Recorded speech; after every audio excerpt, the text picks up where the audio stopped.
All right. We are going, and and uh, we're started. We're live. We're going. Your face of consternation I is. don't know what the first thing I want to say is. Hmm. Um, I have an idea. Let's just go chat Babylon's Fall. Studio. Hmm. Babylon's Fall. Babylon's Fall. Okay, Concurrent. the peak players in the Concurrent. last 30 days is 307. Mm-hmm. Um, yesterday, um, uh, uh, it had 62 people yesterday. Wait, that's Monday. That's today. It had a peak today of 78 people. Okay. Now, how many of those Uh, people are content creators getting content? um, maybe about 100 of them. Okay.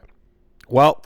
Oh, we got up to date. We got 38 playing 45 minutes ago compared to an all-time Steam peak of 1166. Hmm.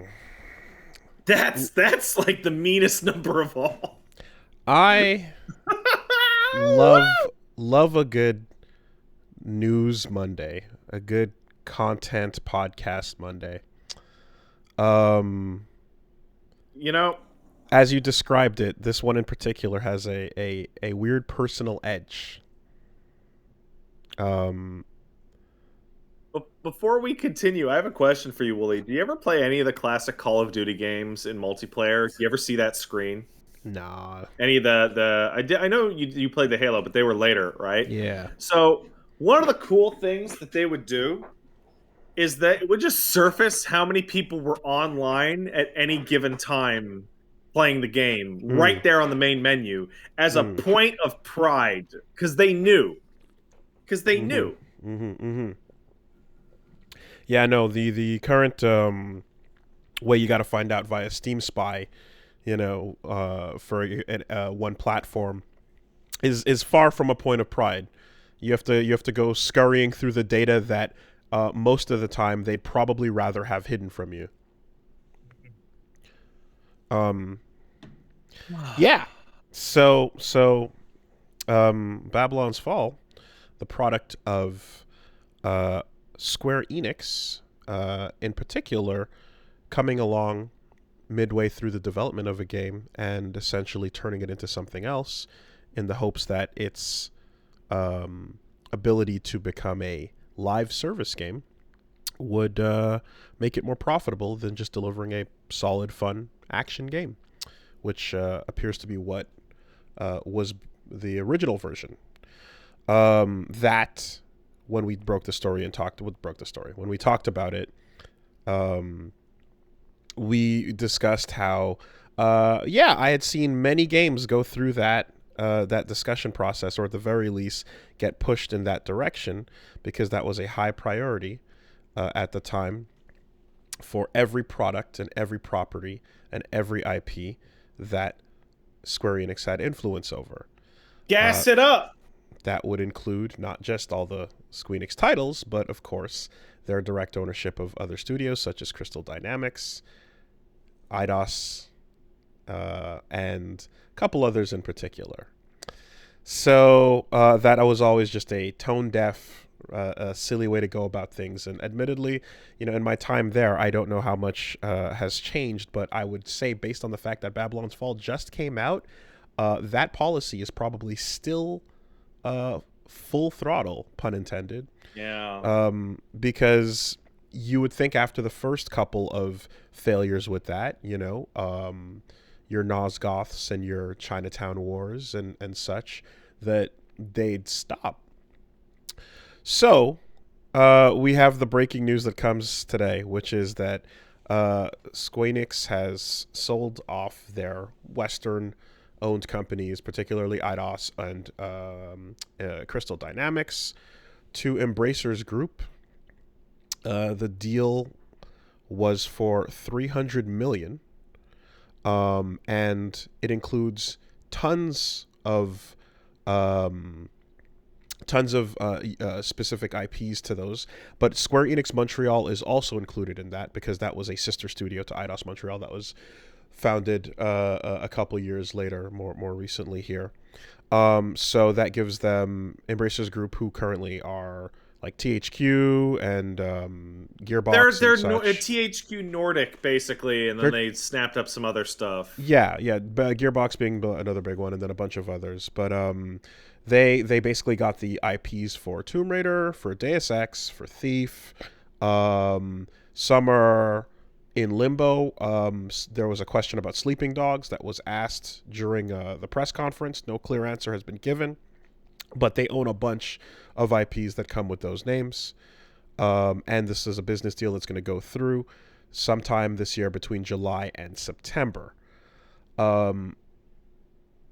So I got to raise my hand here, and I have to agree with the general consensus that I'm seeing everywhere from the laymen and also for business people, is that they picked up a couple studios who in the past have had really good Rockstar output, but have had bad times lately.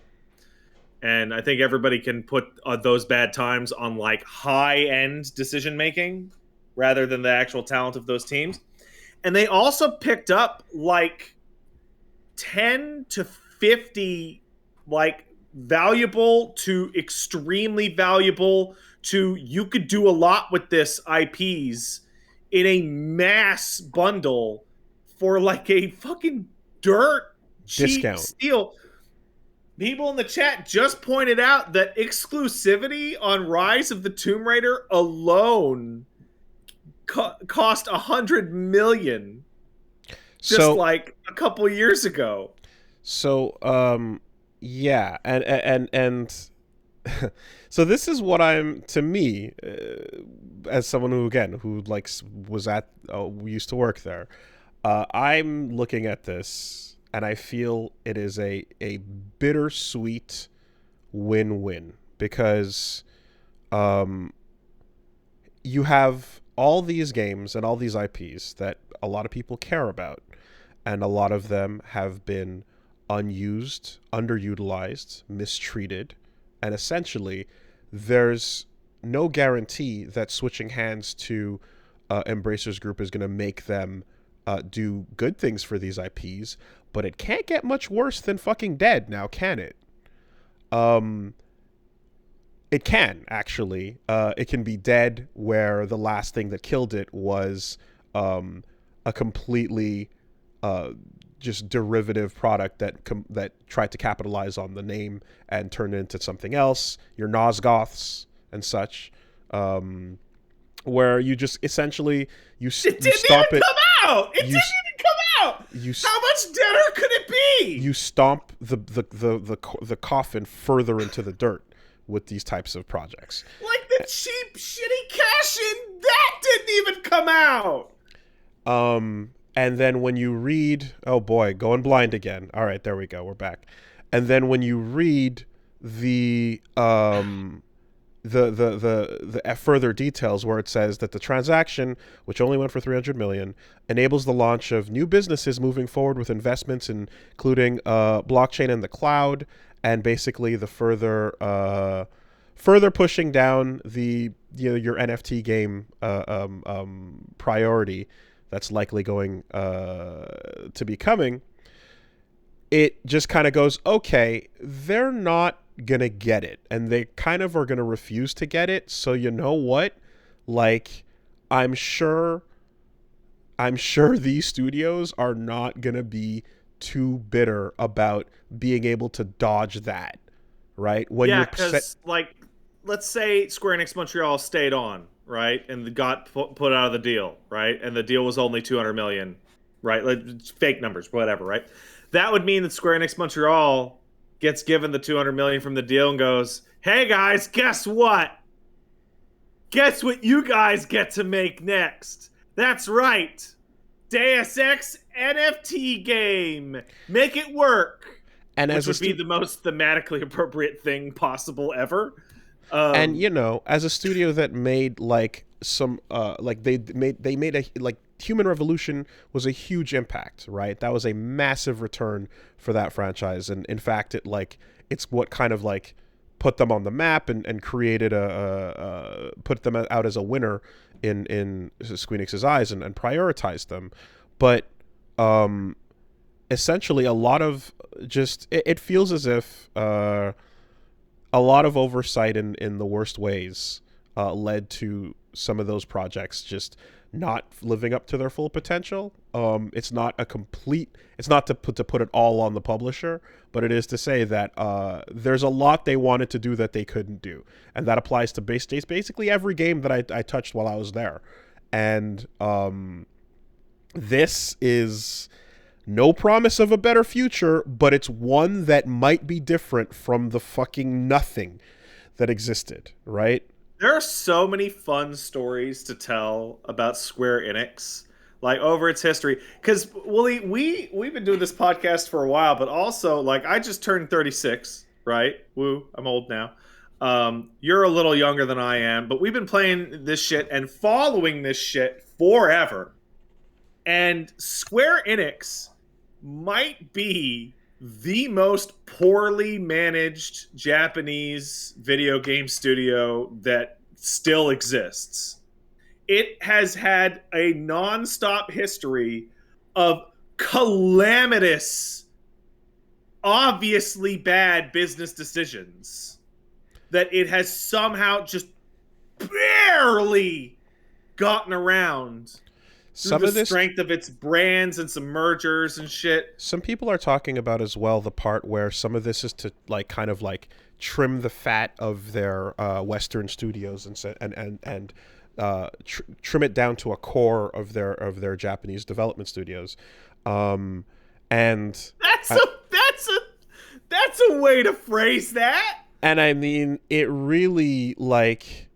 When you look first, so there was the fact that there was such a conflict, I mean, I guess almost 10 years ago, but there was such a conflict when the goal at the time of the person in charge, Wada, was to like get a bunch of Western studios involved and like, to see games like Human Revolution and kind of lean in that direction and basically go, hey, which teams are making the best projects right now? We can trust them with everybody who used to work at Eidos. We can trust them with like, working on our best games and putting out cool stuff. And that'll be that, that's the way to go with it. That didn't sit too well with everybody that was over at the Squeenix Japan offices. And eventually that changed to one where it was like, okay, this whole like Western support thing, we're going to kind of pull back on that. And like, you'll be there in periphery, but we're going to reprioritize the Japanese studios we have, and you guys can kind of, like, I don't know, figure it out, do something, and there was a pullback essentially, as well as a change of leadership that went alongside that. And with that change, it feels like it came a general, I don't even like disdain is not the word. It's like, well, the feeling that I got talking to people from around that area is that it wasn't disdain, but the feeling that Eidos' stuff was showing up the Japanese studios. There was definitely a generalized insecurity.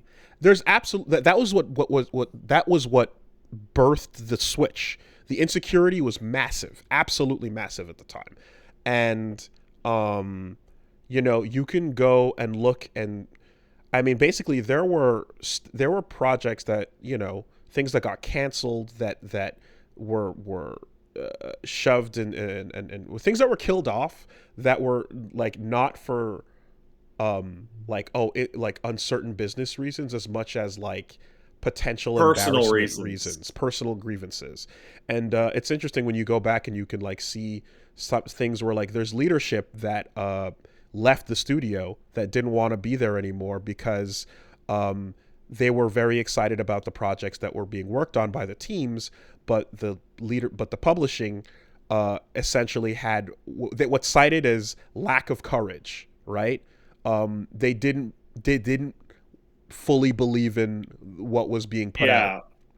Yeah. And it's a weird situation where you own a number of studios that are talented and good at what they're doing and are making good things, but that's not making you and your people happy. That's a super weird situation. And again, this is what happens when a new captain takes the ship, and then things kind of change. So anyway, so you that's back whenever. I'm talking ancient shit. I can't talk That's about 10 years ago. I can, but like whatever steers that the course back then. You fast forward to now, where essentially it feels as if 14 is the only thing that's the lifeblood, right? That's what it pays for every mistake you see. Mm-hmm. And MMO and that, like, FF14's success is in a sense poisoning the thought process at Square Enix. And FF11 also did this to a degree, which is how we ended up with the original fucked up 14, because 14 pays for so many mistakes. The thought process comes down. What if we just had 5 more of those? But proof is still like there's still occasional drops of things where you're like, if you just release a no frills solid video game without all the bullshit, a near automata, right? And you let the people who do this best do it, you get yourself a winner, an acclaimed classic, right? There's, a game like that comes out untouched, unsullied by all the gas design philosophies and all that bullshit, and can just be a full thing. And I mean, I don't know how much Yoko Taro's stubbornness has to deal with that. Him rolling on the floor yelling "fuck you, Square Enix." I get a bunch of it. But Yoko Taro seems like the kind of guy where they go, hey, we think you should do this. And he'll go, I'll fucking quit today. Immediately. And they're like, we just want you to put a costume in the game. And he's like, I'm signing the letter right now. Yeah. So you have these examples of what is possible, but overall the inability to keep your fingers out of the pies and just push these things, like it just fucking sucked. And so what you get is we're sitting on all these IPs certainly, and we're just never gonna do anything with them because they were worth gold when we bought them, and they are now. But if we can't turn it into a massive subscription success that like microtransactions its way into being like something comparable to 14, then why even bother, and furthermore, these are like beloved IPs that they're Western IPs, they're not as important. They're not as important. So, and it's obvious, like, of course, if you're a businessman working at Square Enix in Japan and you've grown up with Final Fantasy and Dragon Quest and shit like that, right? And you look over at fucking Gex. Okay, Gex is not going to have the cultural and social and personal cachet that Dragon Quest is going to have, right? Obviously not. But it's definitely more than that. It's definitely more than just the natural understanding of the different culture that you came up with. Like, I think you described the gas situation. I can't think of an IP, and obviously I'm going to bring this up because it's the one I care about the most. But Legacy of Kain at one point was so popular that you would see Kain and Raziel in like PlayStation's like main character. Mm-hmm. You remember that weird era where like characters that Sony didn't own but were still known as Sony iconic characters to the PlayStation system, yeah. Right? And those games all did fine. They weren't gangbusters, but they were a respectable series of games. Now a bunch of those voice actors are fucking dead. So that's a problem. But I can't think of a single genre of game / IP that is more poorly suited to this kind of business plan, because it was like high-end story content with like voice acting that put Metal Gear to shame, with a time traveling thing and these hyper close narrative, almost Zelda. Like you can't do this kind of stuff with that, so it sits dead. And and then you have the ones that lived but were still touched. I mean, like, Thief was something else before it turned into what came out, and what it was. What are you talking about? And what it was something that was not the thing that came out. What do you mean? And then management got involved, and then it became something else. What are you talking about, Thief? Are we talking about Thief now? You look like you want to talk about Thief, but for some reason you're unable to talk about Thief. Deus Ex 2 was something else before it became what came out. And, there was a thing that seemed pretty cool, and then things happened, and then it became less cool. I mean, the Deus Ex thing is actually a lot more clear in that it's become very obvious that they took the game, and instead of making the full game, they're like, what if it was a trilogy that we just didn't finish? The word universe. Gotta make it. Can't just. Mass Effect is the publishing model to follow. And we're really good at, but if you went, then anyway, it's just, yeah. So a lot of dumb higher up decisions led to simple, solid games becoming worse than what they were on paper, certainly, and then in some cases not even on paper, but like legitimately in your hands. But regardless of all that, what ends up here is that it's not a complete let go of all their Western things, though, because Square Enix is retaining Just Cause, Outriders, and Life is Strange. So there are still some games that are. I didn't see that part. Yeah. No. Those are three things that, and Don't Nod is now the Life is Strange company. Like they're churning them out. Like those things are doing what they're doing. But yeah, Square Enix is still got those games. Okay, I'm not gonna speak on Life is Strange and Don't Nod. Or what was the first one you said? Just Cause. Just Cause. Yeah. I do know Just Cause has been in a very significant decline. But the days of Just Cause 2 are a long time ago. As somebody who was like involved in the Outriders like PR campaign and received monetary funds to cover it, only for the game to just repeatedly fall apart. And in particular, there was a very weird period around one of their big patches where they reached out to people to cover it again. And then when you followed up on that email, they went, never mind. Jesus. I've never had that happen ever, where they reached out and were like, hey, we're going to run a campaign. And you go, really? And they go, no. Yeah. Yeah. But Outriders seems like the kind of thing Embracer Group wouldn't want as part of the deal. Who knows? I mean, they got a lot. They got a lot in there, I just like. I look at that. There's the list of all the things they get for that cost, and like we said, it's nice to hope that like these things have a shot at life again.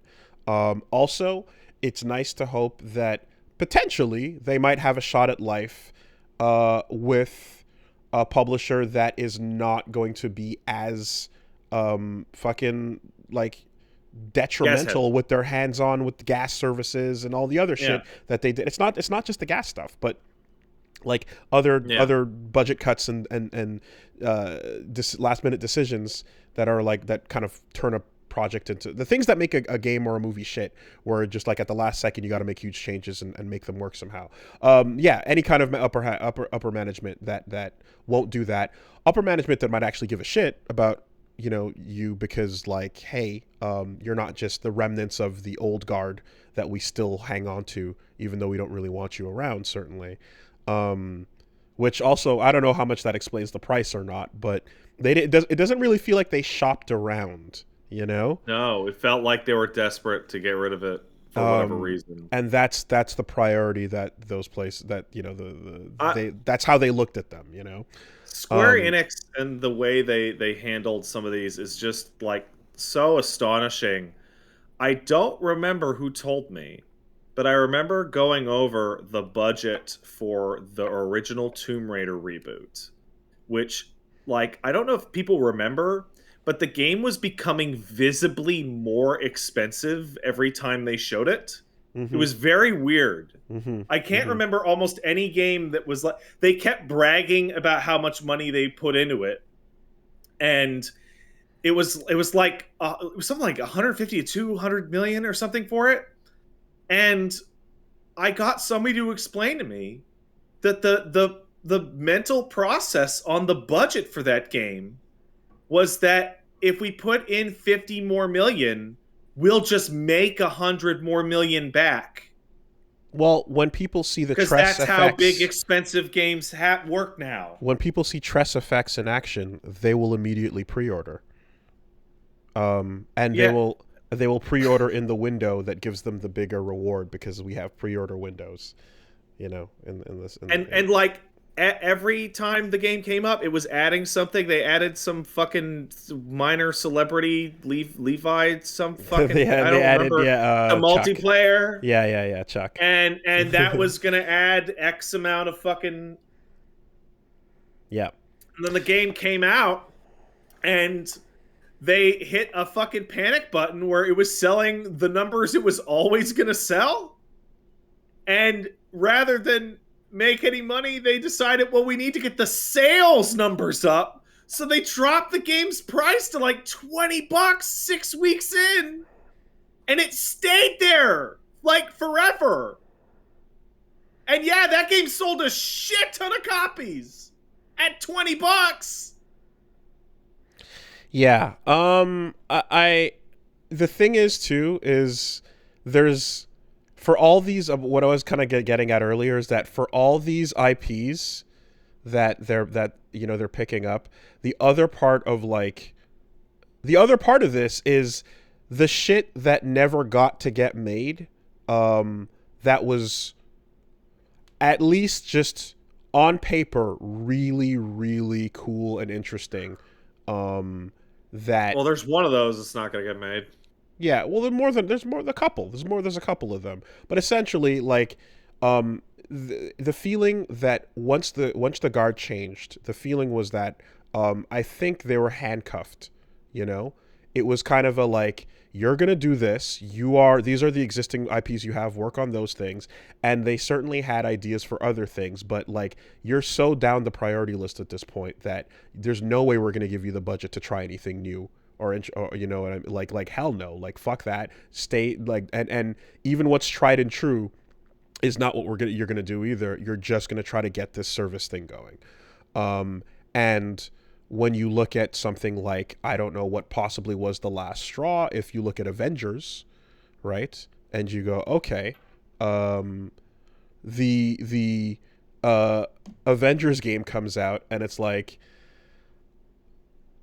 I can't think of a game that, like, in my brain, I just think it, like, my brain just goes, yeah, it's just a story mode game where you play the heroes, but then there's always these like little things to the system of that game that I still don't understand, the roster and the character unlocking system and the, like, all these little management things with that game. I'm just like, why isn't it just a straightforward buy the game, play it, it's good, fun thing? It's funny. Essentially what Guardians of the Galaxy came out as, It's not funny Guardians. Guardians, actually, yes, the Star-Lord game. It's funny to me because I saw this once before, and it just clicked to me that it was the same thing, which was Um, Avengers couldn't have been hotter when that Marvel game came out. Like it was the hottest thing that maybe has ever existed, and it was begging for any video game. And they released like a complete pile of shit. And I was thinking it's the biggest ball drop since. And all I can think of is the prequel trilogy for Star Wars, where like every game that came out around the prequel trilogy for Star Wars, when that was the hottest thing in the universe, was like complete garbage. But at least they brought out like 15 of them, except for Pod Racer. Pod Racer fucking ruled. Sure. Yeah. And like that was if the it doesn't even follow the fucking movies. They could have done anything. They could have started that whenever. It could have been the simplest fucking Iron Man and Captain America go on some fucking no-name adventure and call it Avengers fucking whatever. Honestly, I just feel like the fastest, easiest way to take a self-contained normal ass video game and ruin it is to make it endlessly online. To just take a simple thing and then just go, nope, make it an endlessly online game, even when it wasn't designed from the ground up or so. Like it's a simple decision. You do it, you go for that, and then everything that follows is fucking trash. I don't know, like, I can't think of an example where that's managed to succeed and like be a runaway success.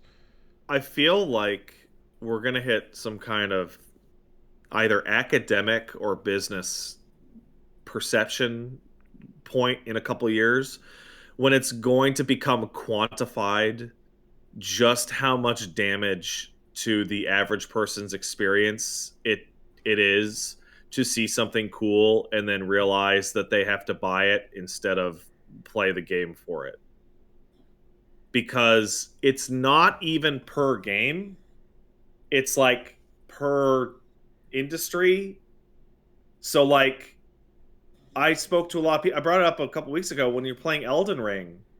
Like people are coming away playing Elden Ring for 6 hours and actually having the thought of like, oh wow, I just got to play a game. I love Elden Ring so much more now because I just sat down and I played it.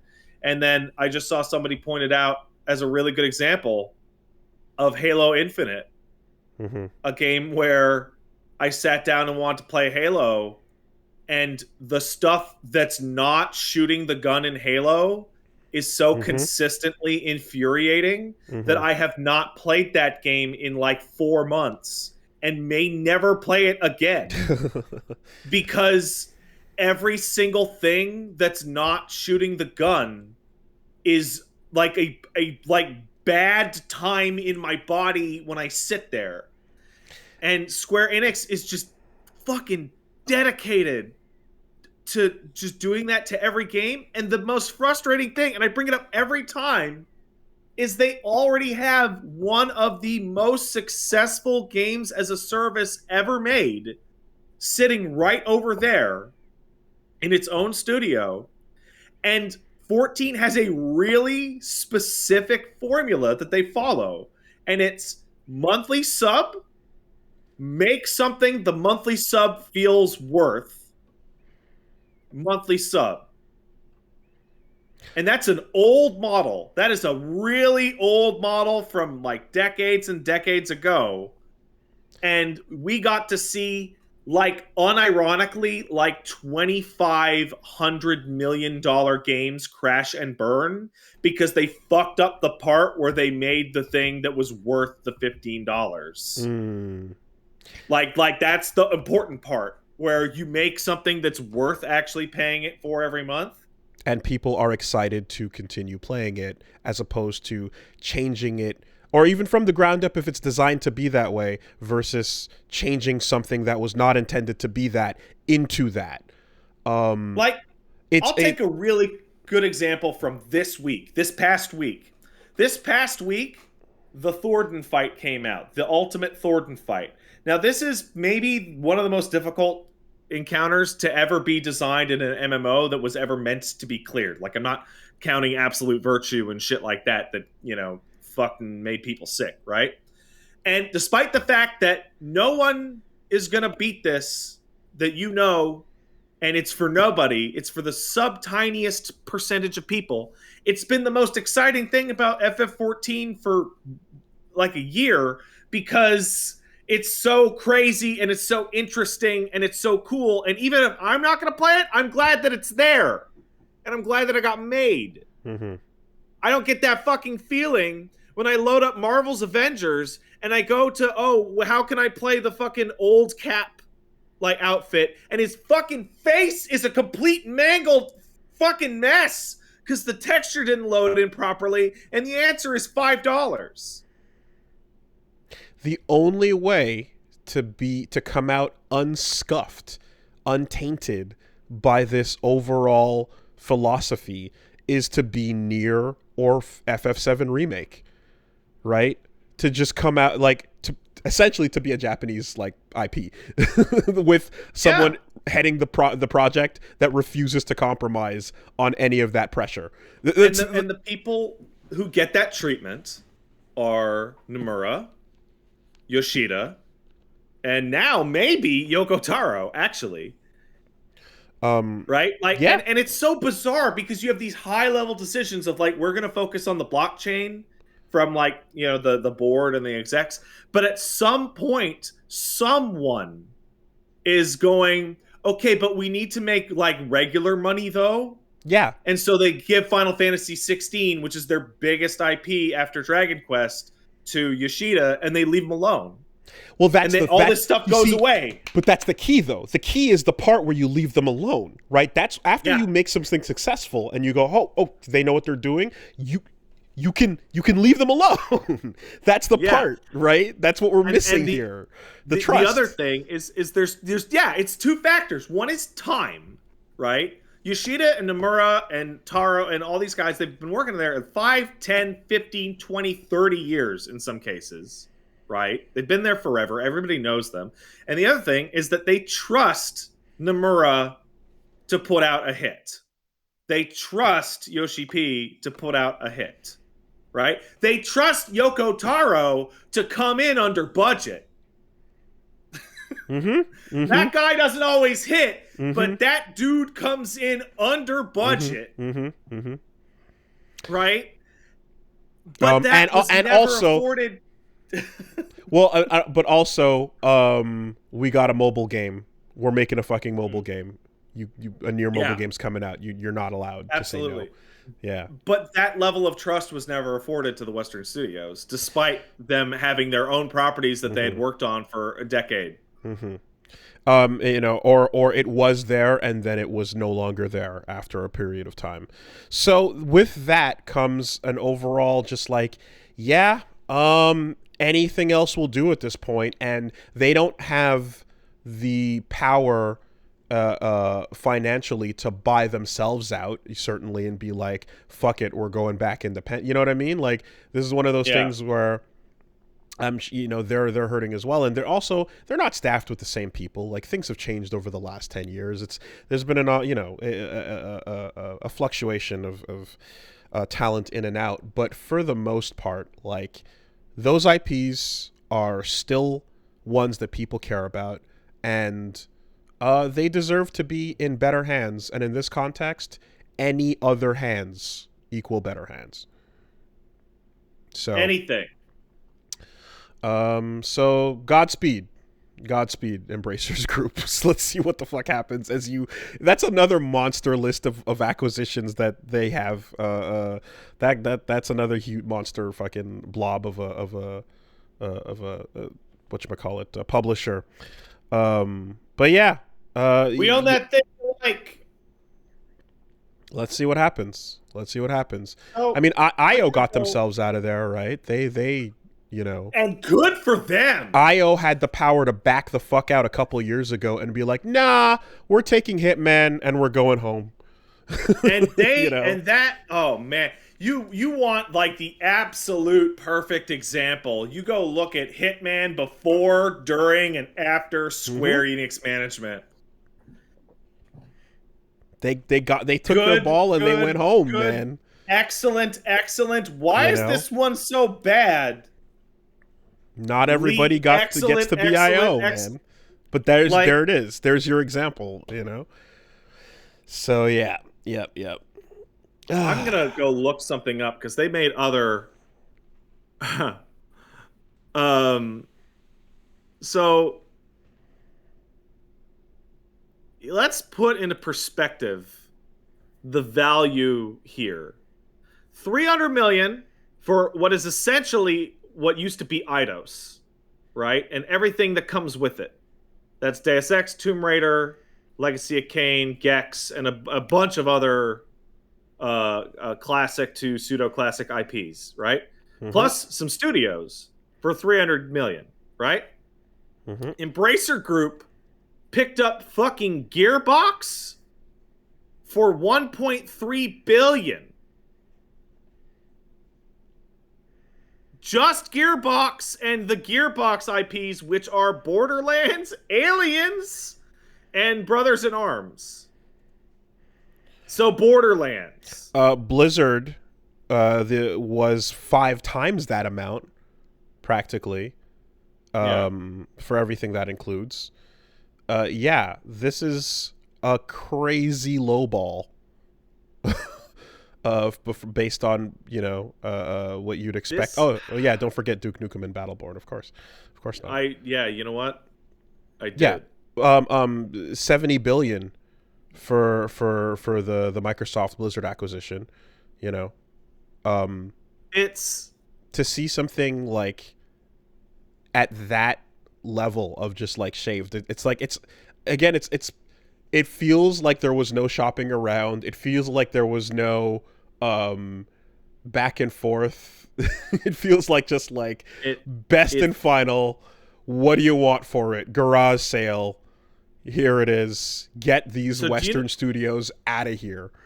Do you know what my like real nightmare is on this? My like gut nightmare is that $300 million deal is going to go directly into 1 or maybe 2 blockchain NFT games. Mm-hmm. Mm-hmm. And they might as well just burn it now. They might as well just set it on fire. But step 3 requires a step 2. I've been talking to Punch Mom about this, and everything we watch and there's just this thing where you often see a bad decision incoming and you go, oh no, how did we get here? And it's like the foresight it takes to not make this current bad decision required you to not be an idiot about it 8 steps ago. So why would they not see that as a potential huge windfall if we can just nail this NFT game thing, if we can just get there ahead of the curve, if we look at what Ubi's doing, and if we can just be the pioneers of this, that'll be the way.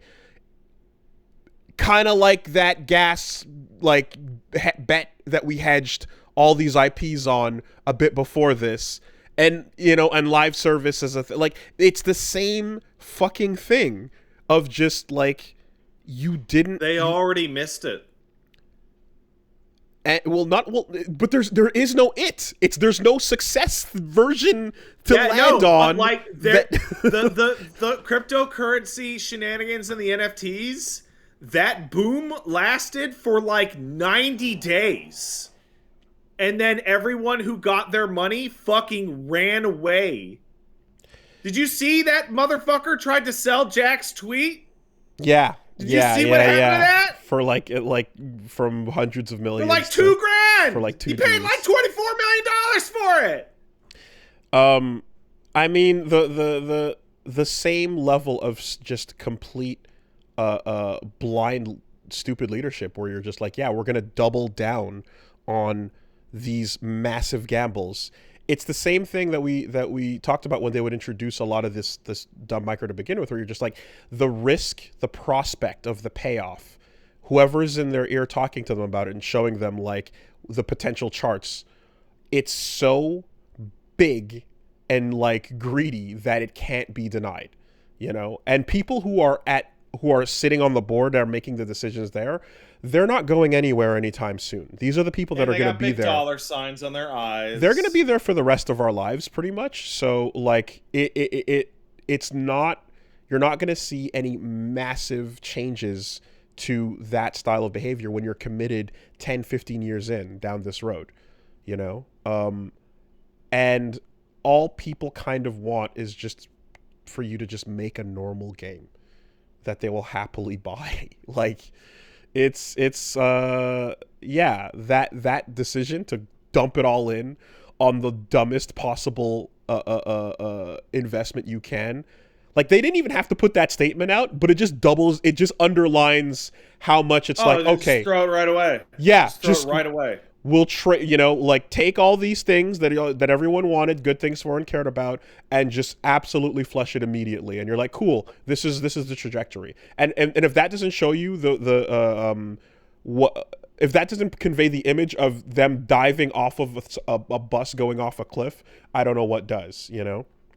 So I don't know, like, the age or the makeup of the Square board, or, you know, the people who make the decisions, but I have to be in awe that there hasn't been some kind of like shareholder revolt over the years, because like they will take one bad idea and they will run with that bad idea for 10 years until it almost liquidates the company. There's very famously Square Pictures, which was Sakaguchi's brainchild, which as a child I could have told you was a bad idea. And they had to merge with Eidos. And then came the HD era, which I have to like describe as a phrase. People come to Final Fantasy for great stories and the most cutting edge graphics available, which led them down like the rabbit hole of putting out an FF game every like 4 or 5 years, and everything that was with the mismanagement of 13 and 14 and 15 and then the gas, and like, they have more parachutes than most, though.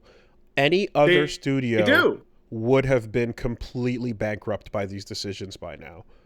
And one of those reasons is, hey, motherfuckers, do you kids like Dragon Quest? Mm-hmm. Yay, we love Dragon Quest. I love it more. Right? Like, that helps. Now, correct me if I'm wrong, but is Dragon Quest not also a franchise that remains unfucked with? Even when they fucked with it, what I'm going to say is they fucked with it with care. Okay. Lovingly. Okay. So the Dragon Quest Builders games are apparently excellent little Minecraft clones. And the Warriors games are fine. They're at best inoffensive, at worst inoffensive.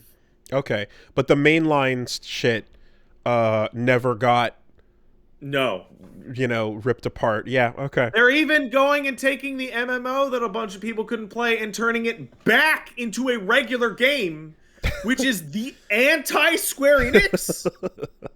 Yeah. So there's the parachutes, and then there's the, like, you are not allowed to disrespect this game with your bullshit. Well, anyway, so that's a fucking weird one, man. And we'll see how it shakes out.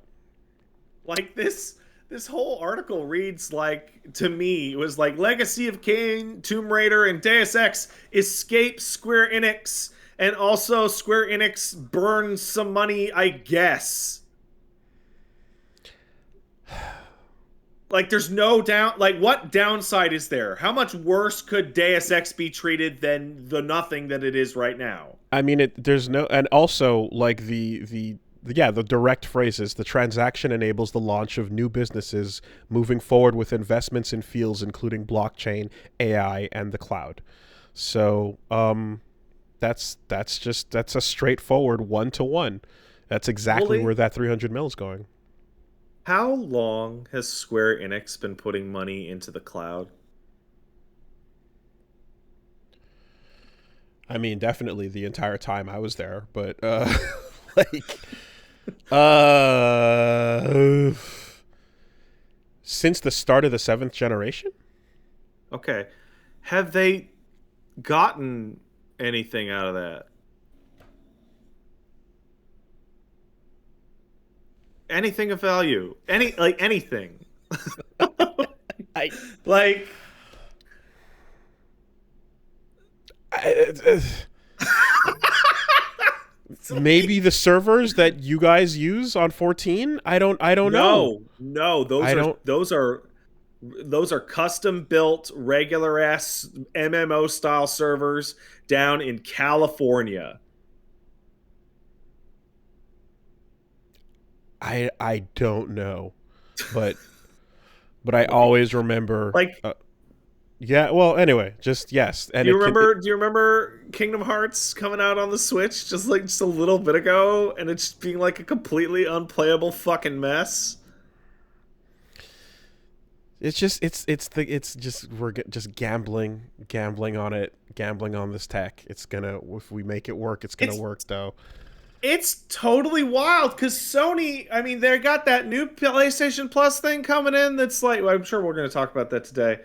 But like, PlayStation Now, right? That's not the fucking game changing whatever, but like, they got something out of it. They put out a product that you could buy or rent or whatever you want to call it, right? Like, Yeah. I just, I don't know. This just there's nothing about this like sequence that doesn't make sense. It's just infinite bad decisions that follow each other, and then a series of really good IPs that are being made, like, worked on by talented people that are not being fucked with in the middle of that bad torrent of management in Square Enix Japan. And then over here, yeah, you get fucking Raziel and Lara Croft diving to safety, you know, and just tucking and rolling, and grabbing Jensen like with them. I have to say, like, there's a lot about Legacy of Kain that hurts in my heart. At the very, like, why didn't a goddamn HD collection ever come out? Like, do you know how much of a pain in the ass it is to actually just go ahead and play those games? It's a fucking massive fucking pain. But, like, Tony J's fucking dead, man. Mm-hmm. He's like the third most important character in that game, and he's fucking dead. And he was alive for a while after those games started coming out. Stopped coming out. Yeah, Michael Bell's gonna go soon. He's like 80. He's in the first episode of TNG, for fuck's sake. You want a fucking weirdo brain thing? Go watch TNG. The villain of that episode is played by Raziel. Have they ever talked about, like, their feelings on returning to work on it or anything like that? Not to my knowledge, but they seem cool. Okay. I'm sure they'd be down. Because, yeah, there's always the awesome strategy of, like, the games that are known for their incredible voice acting, just wait until the talent literally is no longer with us. You know? I don't know if Simon Templeman is fucking... Because he's, like, the guy who voices Kane sounded like he was a million fucking years old when he was, like, 20. Oh, he's only 68? Jesus. Okay. Yeah, he's fine. So... does this now mean that straight up you can get this means you can get Jensen, Lara, and Raziel in Saints Row. You can just throw them right in. Same world.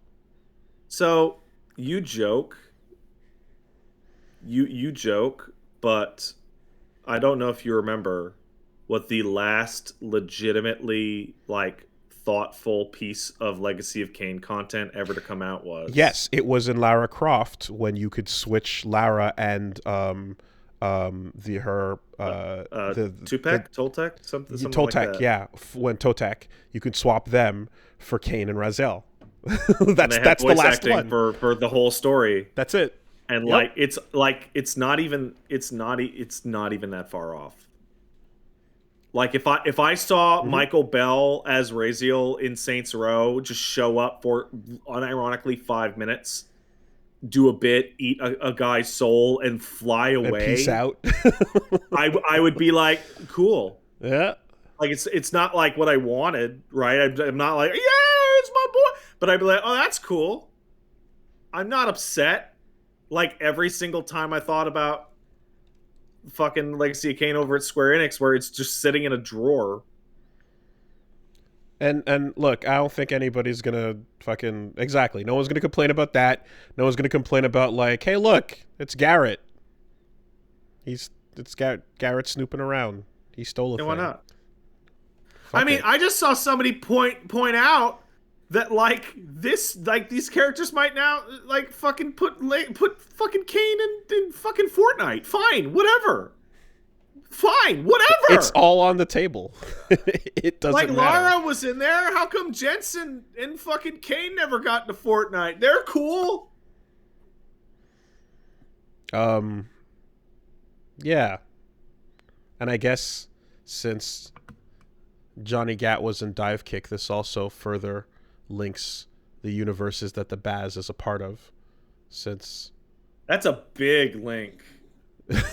Since you can go Baz to dive to Johnny Gat and Dive Kick, Johnny Gat, Saints Row, over to Embracer Group, you get Deus Ex, you get Lara Croft with that. Yeah, you get a lot. It opens up the possibilities. Okay, hold on, because okay, so Baz was in Dive Kick with S-Kill, who is the boss of Street Fighter 4. Well, not directly. Not directly. Who knows Ryu? I mean, shit. Okay. If you, yeah, all right. And so that means that, so if you give Baz a Ryu number of like 5, even though he originated in Street Fighter 2. It's the Fortnite. He started in Street Fighter 2 and concept art, but still has a Ryu number of 5. Yeah, it happened.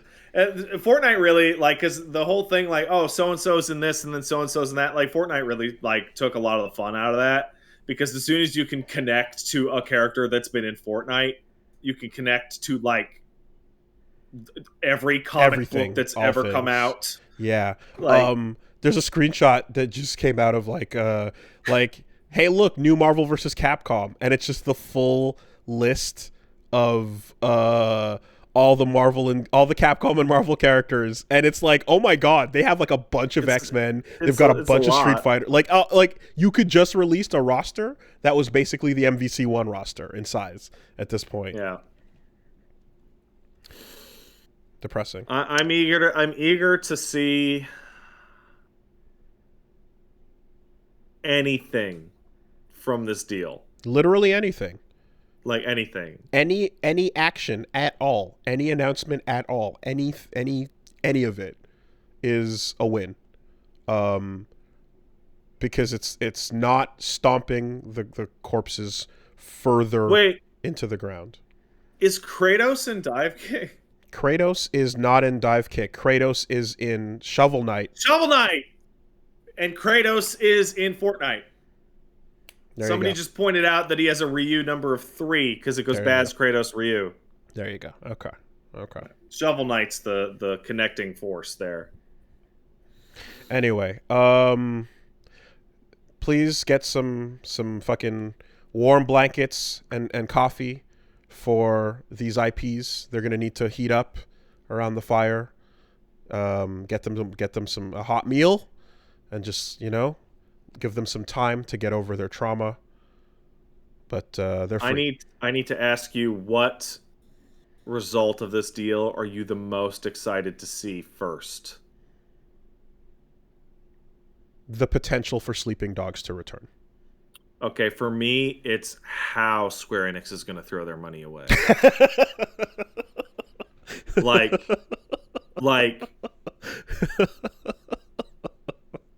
you're going to see it, and you're going to see it from a great distance, and everyone's going to have the same feeling of like, oh man, that's a bad idea. Oh man. Okay, Outriders and NFTs. Like just have the two post-it notes on a bulletin board and just slide them together. I've never felt a 180 on a game more than Outriders in its pre-release state to Outriders in its post-release state. It went from a really, really fun loot shooter to a completely fucking unplayable mess. Like, just unbelievable. I mean, alternatively, if they just kept taking other games' assets and dropping them into Babylon's Fall and just making it a Mugen, that could be interesting too. For the I have to say, the fact that the assets in Babylon's Fall look worse than the games they're being pulled from is just hilarious. But that's pretty much always the case, though, because it's not made for that. Like, it's not. Well, yeah, because those not assets for that were lighting made for engine. Were made for not textured the right way. Like, it's always like that, Anyway, so that fucking that's the big one. That's a big one. For pennies on the dollar. Woke up to that. Mm-hmm. Yeah, pennies on the dollar. Just pennies on the dollar. Mm-hmm. Like, I forget which Tomb Raider game it was, but it going exclusive to Microsoft for that one game was $100 million, and you compare that to like multiple studios and all the like. Wow! I gotta check in on some friends and see what's going on. See what the mood is. See how the vibe is at the moment. Although, I mean, God, like a lot of people aren't there anymore, admittedly. Anyway, so that happened.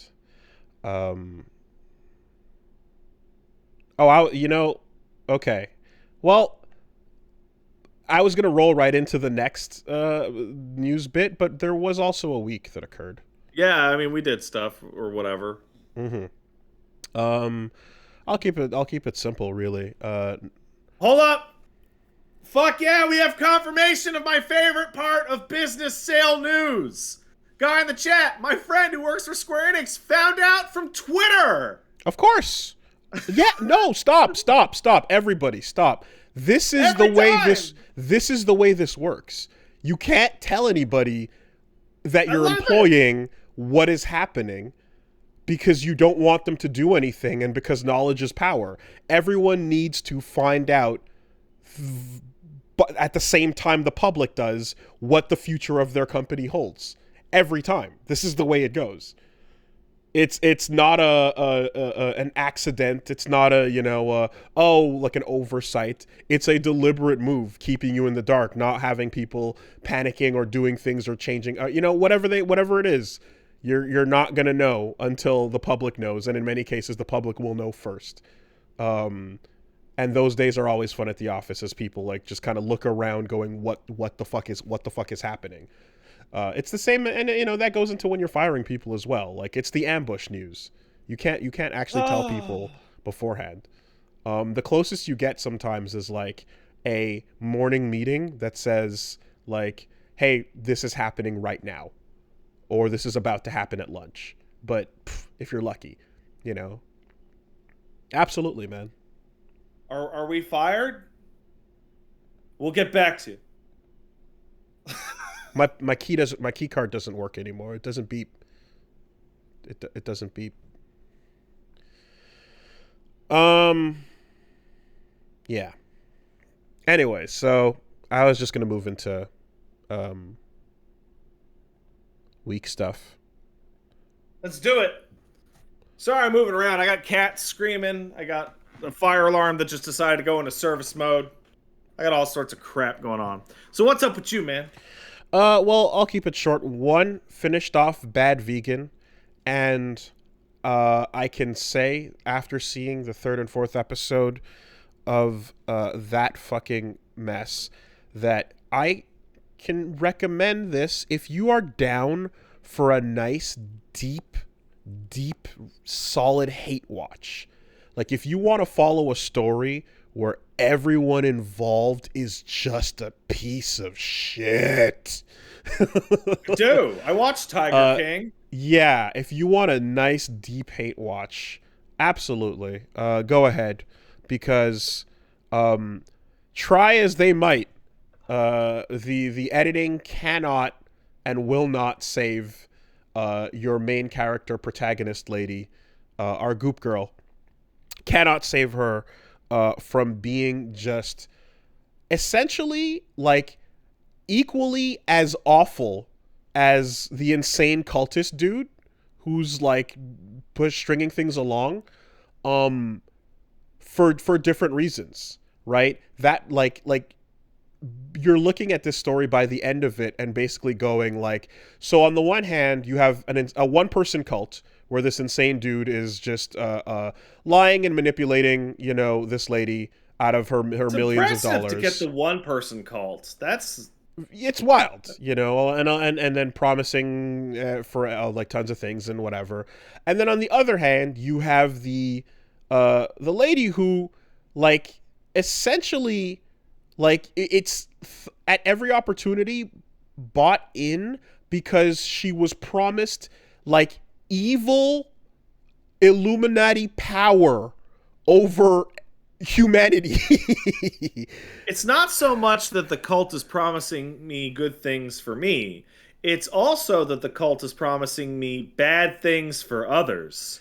And like so you start out with your like, okay, so they're not really spending time on it. They're kind of hand waving over the fact that she's also looking at this dude as like someone who lied about being like super rich or whatever. So she's looking at this as a gold digging opportunity, right? A potential opportunity. But then midway through the hustle where you do the instant like instant marriage into the possibility of amassing massive wealth, right, becomes the possibility to you might have gold dug your way into being a ruler of humanity.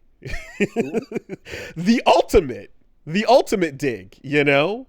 That sounds pretty good. Yeah. What if you could gold dig your way into godhood, right? You thought it was a wedding ring. It turns out it was a behelit, you know? And as you go call along, up Tom, ask him how that works.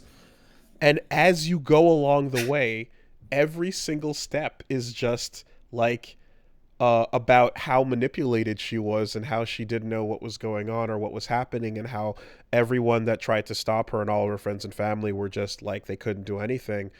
And like you again, it very, very casually transitions into, so then she stopped paying her workers, and then I mean, yeah, she started like taking the money, stealing the money, and like and at the time that they were on strike going fucking pay us, she was on Instagram traveling the world with the one man cult guy as he was dictating that they had to go to different cult locations, and she's like, I don't know why, but whatever, I guess we're just vacationing in Europe. And then there's a nice build up to absolute chaos where they're just like, okay, well, if this world domination thing hasn't happened yet, and we're now like in trouble for all the money we've stolen from our employees, maybe we can just walk away from the problems and then they'll go away. So then you enter the arc of just pretending the problem is not there. And that's always Maybe it fun. isn't. I mean, maybe it's not there. If you stop looking at it, it'll go away, you know? So it's a nice hate watch all the way up until the end, where even in like the last 30 seconds, it ends on a pop. I'll say this. It ends on a goddamn pop. Yeah, if you take life, if you gain life out of watching garbage people being trash and hoping that like the narrative will save them, but it absolutely doesn't, then yeah, check out the rest of Bad Vegan. Other thing is I checked out Sonic 2.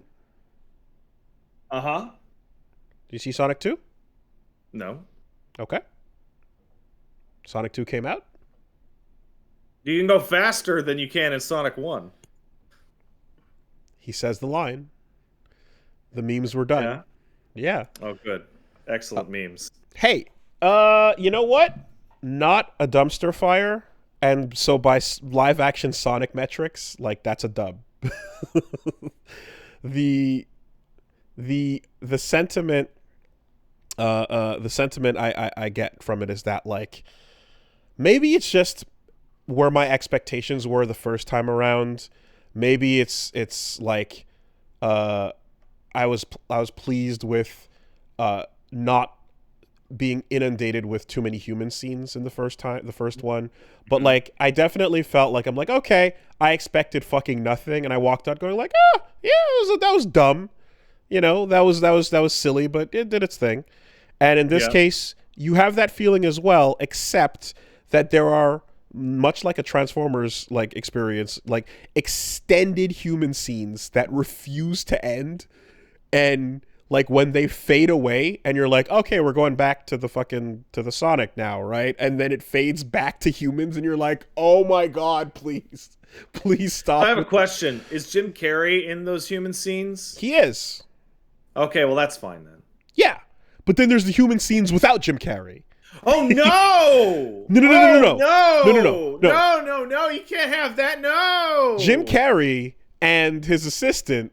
That's not even what I'm talking about or thinking of. I'm talking about the extensive scenes of humans that are neither Jim Carrey nor his assistant, Mr. Stone. Those guys are great. Yeah, there's a solid extended sequence, especially towards the end, where it's like a whole subplot where you're just like, all right, we're following the human espionage mission for, I don't know, it felt like a long time. But yeah, in any case though, it hits its marks, it does the fan service, it's self-aware and dumb, and Idris comes in and he does the knuckles, and he refuses to chuckle. And is how much Olive Garden is there in this movie? There is absolutely at least one reference to Olive Garden. Yay! And what's and you know what's cool? What's interesting is the first one, I wasn't really thinking about it as much, but because you're just like, all right, it's a mascot live action movie, like fish out of water, right? Learn the ropes, get the settings down, etc. Sonic is establishing his character, but something I didn't expect that was pretty cool was actual actual IRL Sonic levels existing. Was interesting to see. It's like, oh shit, yeah, locations, not just like, oh yeah, that's like, you know, Green Hill, Seattle, it's a city, and then there's a little forest out there. It's like, oh no, there's actual like Sonic level things happening, and that was pretty cool.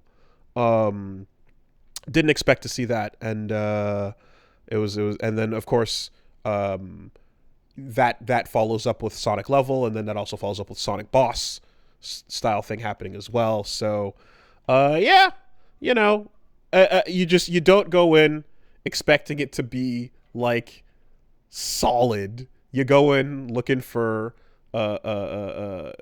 this to be just, you want it to pass and you want Sonic to not embarrass himself. So the question, the rating that I would always do it on these video game movies is, if I had not gone to see this movie because it was a video game that I liked, how kind would I be to it then? You wouldn't be as kind. You definitely wouldn't. Right. Especially given the humanity. You wouldn't be as kind to it.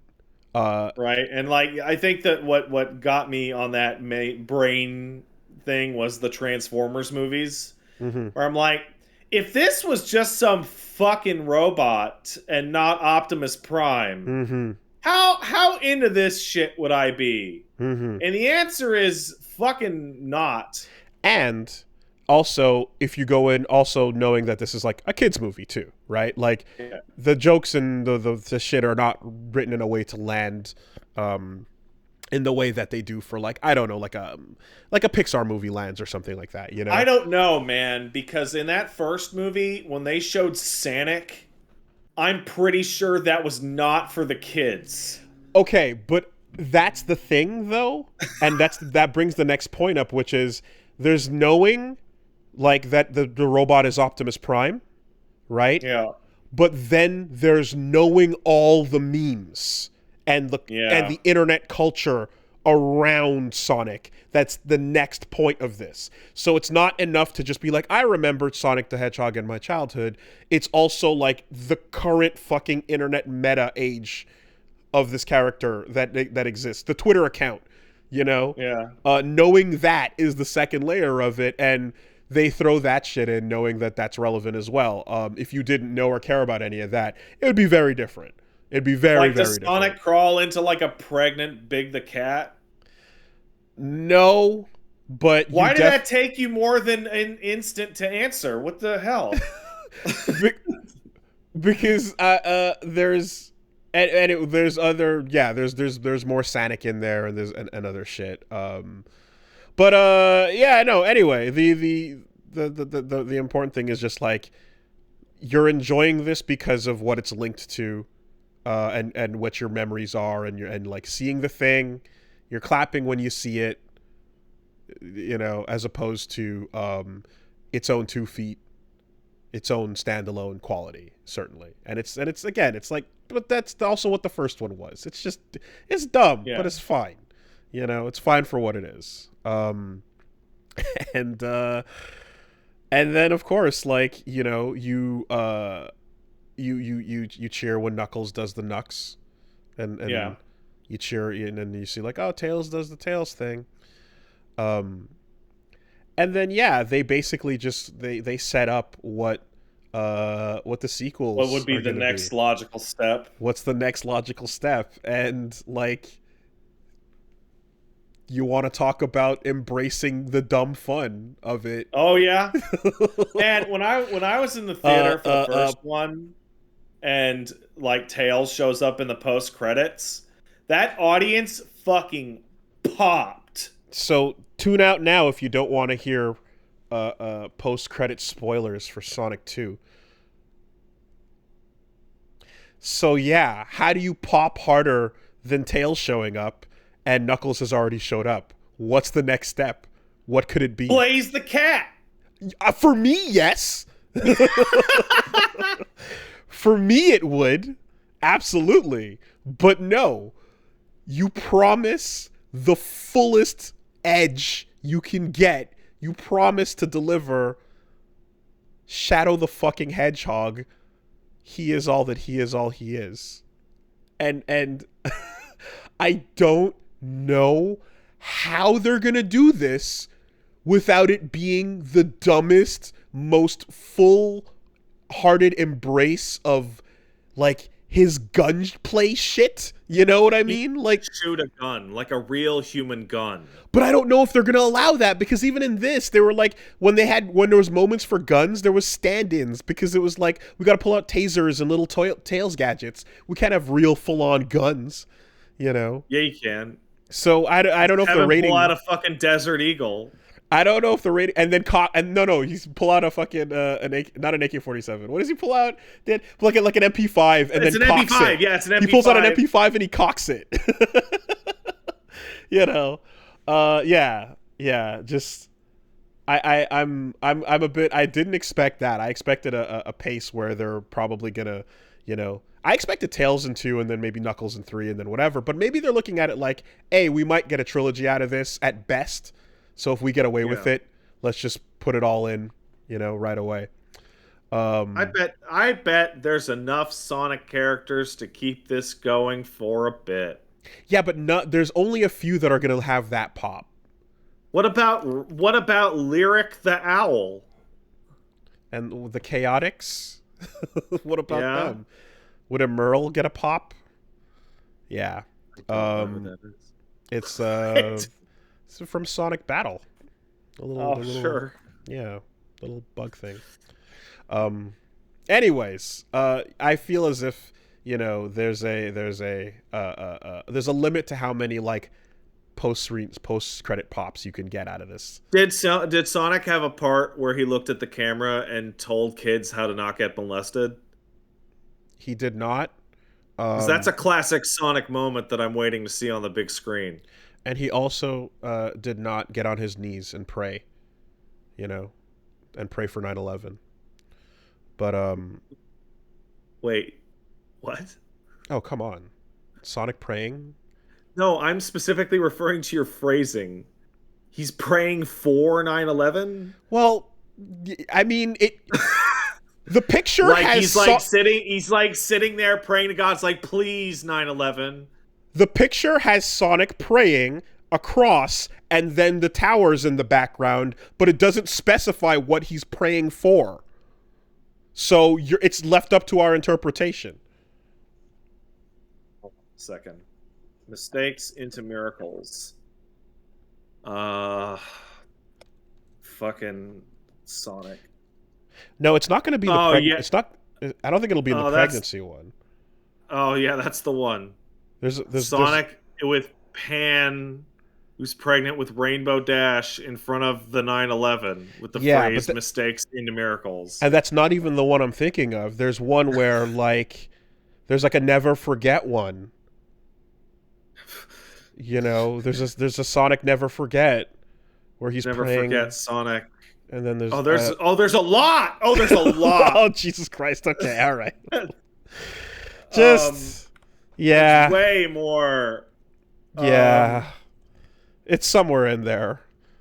Americans all just lost their fucking minds around that period. That everything about children's art and 9/11 is the most cursed shit to exist. Well, it's less about the period and it's more about Sonic specifically, and again what he represents, which is the edge of what a Christian child can appreciate without getting into the violence. That also goes hand in hand with like old-fashioned American pie, Americana. Yeah. Hey, did they say anything mean to Tails and then Tails looked at the camera and made the face? No, Tails is just really like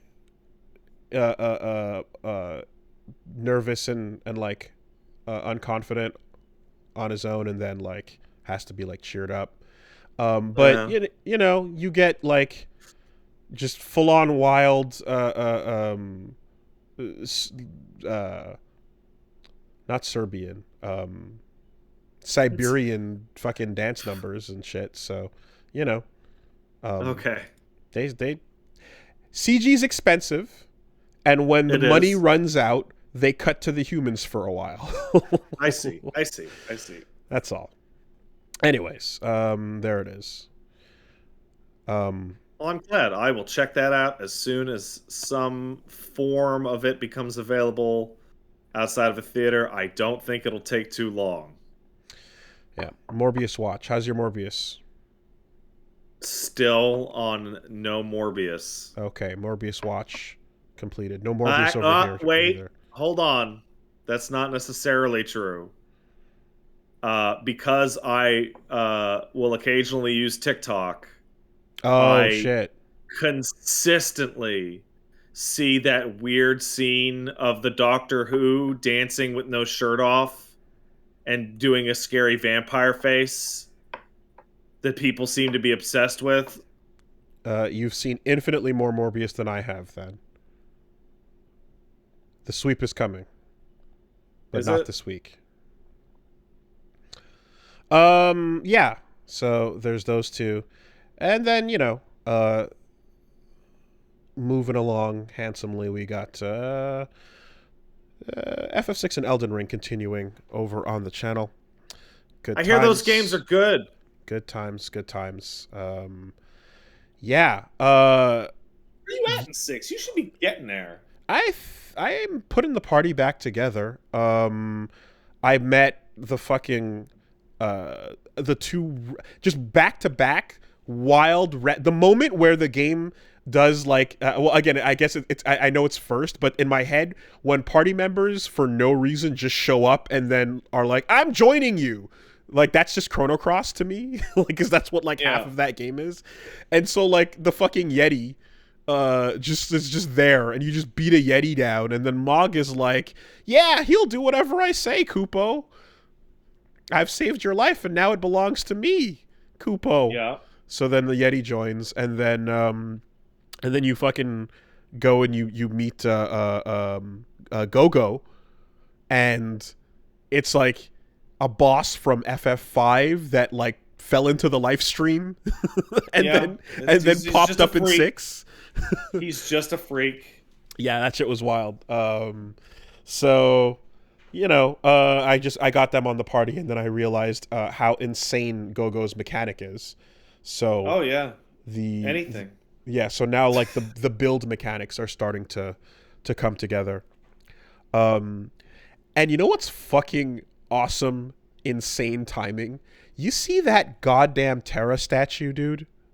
I did. I seen it. $14,000 on an immaculate like statue of Terra riding on a Magitech engine doing the logo.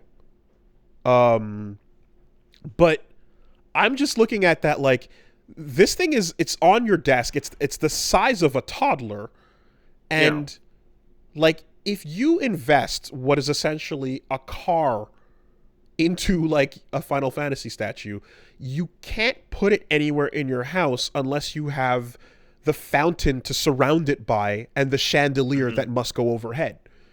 Yeah. It's a centerpiece for your fucking walk-in mansion.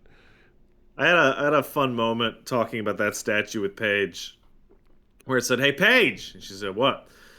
And I said, "Did you see that?" I think I quoted it as 12,000, but whatever. You see that $12,000 FF6 statue? It's crazy. And she's like, "Oh my god, that sounds great. What is it?" And I go, "You know exactly what it is." And she goes, "Yeah, I do." Like, if you're gonna produce a big fancy statue out of Final Fantasy VI, there is the one statue you make, and sure enough, it's Terra on the goddamn Magitech. It's the logo every time. Yeah. When you beat FF14 2.0, the mech you get is Terra's Magitech, and it plays her music. Like, it is the one. Yeah. I was talking to my friends about that, and I heard that like there's some cool shit, some nice remixes, because 6 and 12 are the ones that get like big 14 content, right? They've all had like there's references. Most of them have had a turn. Yeah, like well, I mean, I know, but like there's like Knights of the Round and like little things like that. But in terms of like a 4-part like series of raids dedicated, aren't 6 no. No? Okay. No.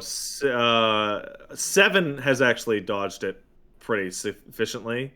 Yeah. They pull from all over the place. The new stuff has like a lot of 5 and 4 stuff, for example. Okay. Yeah, no, I heard some cool shit like about like you get to see like Doma and stuff. That's pretty cool. I'm gonna check that out. Yeah, and Doma's theme is the science theme. Of course it is. But yeah, this fucking thing, like, I can't believe even at like when I see a price like that too, like the fact that they're like it's one of 600. It's like you expect to move 600 of these things like the Dante jacket was the most obnoxious piece of fan. Oh, it sure was merch. Oh boy. Until this happened. And to me, like the only time you can get like fan merch that enters this territory has to be like if you were to sell me like a working Iron Man suit, then I'd be like, yeah, I'll like pay anything. Like, I don't care, you know? Like, if it's a functioning version of a thing, like a real live DeLorean, which again, there's the whole history of the racket behind that. But if it is a car you can drive for at least a couple weeks until it falls apart, then yeah, sure. You know, but like, you can't get into this collectible territory without delivering like a functioning product in my brain. So I just did some quick maths on the statue, and they thought or think that they're going to make somewhere around $8 million off of it. And I don't know if that's reasonable.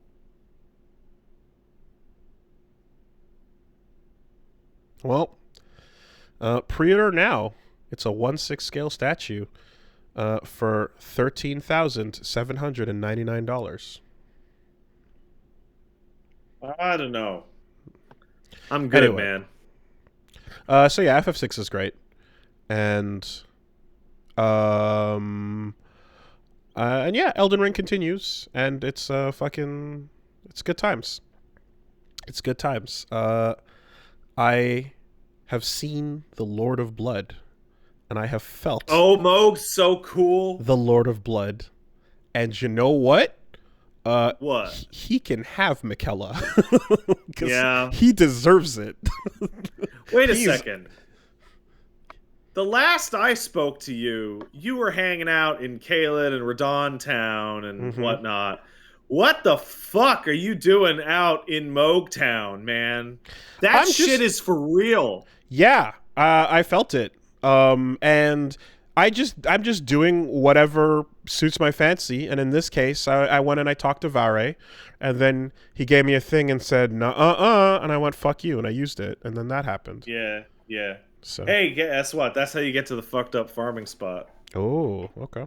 Well, if you ever need to, get an extra boop.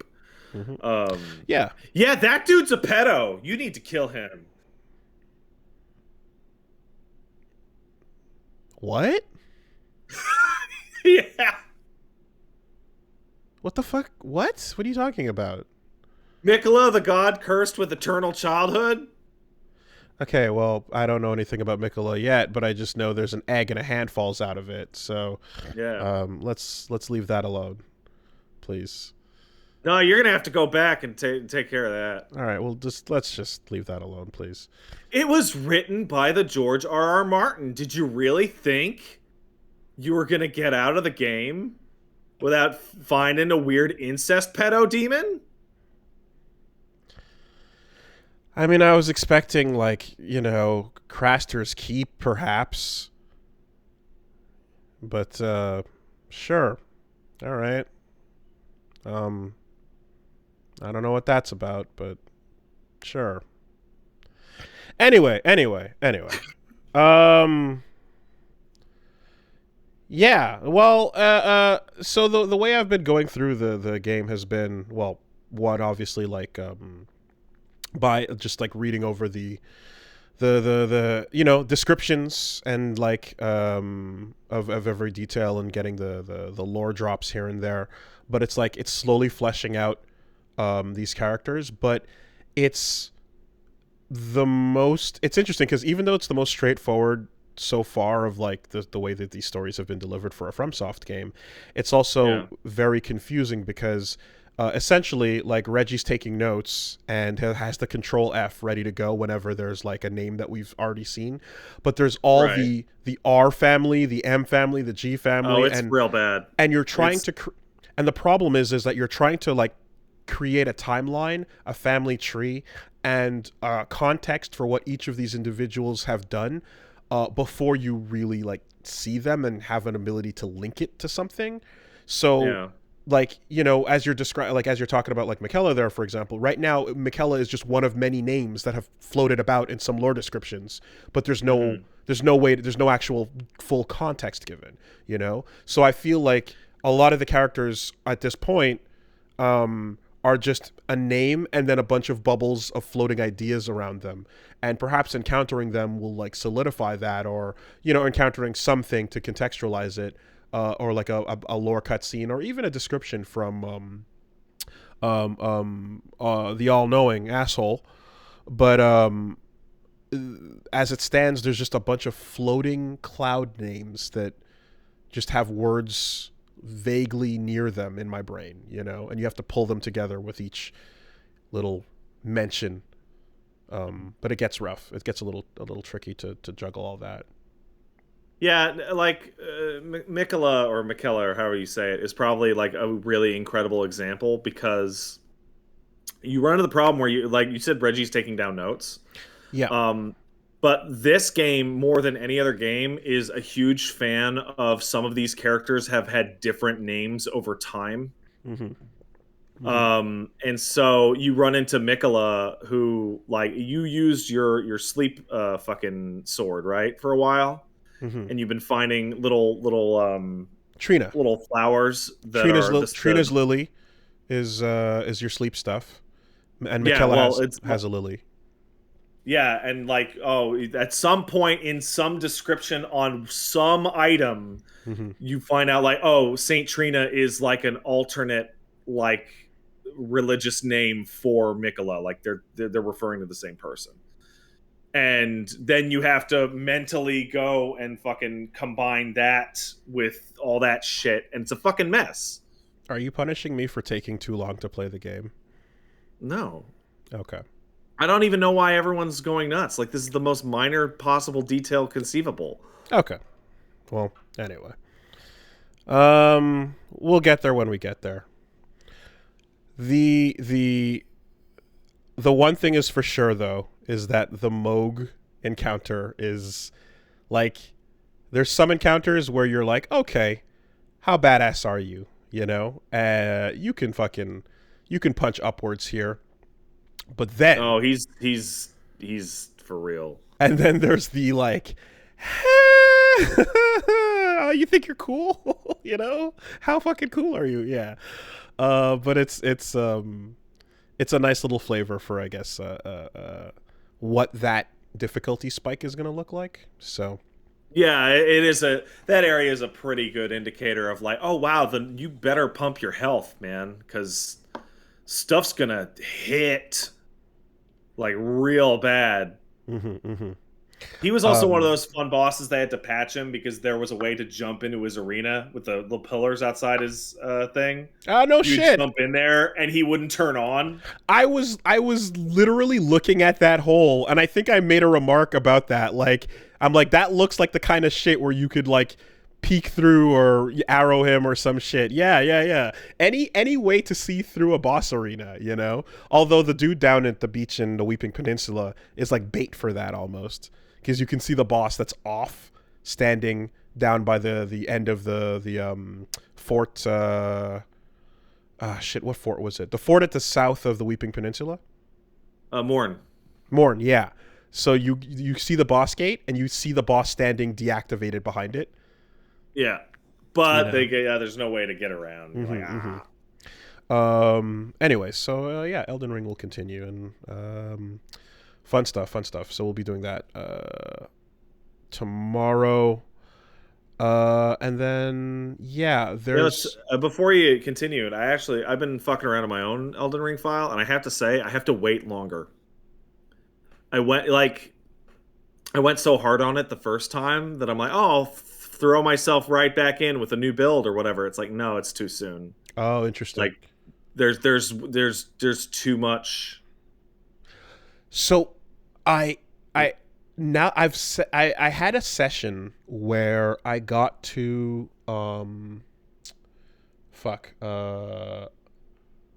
whatever it was. It was the Fringe Folk Hero, not Fringe Folk Heroes Grave.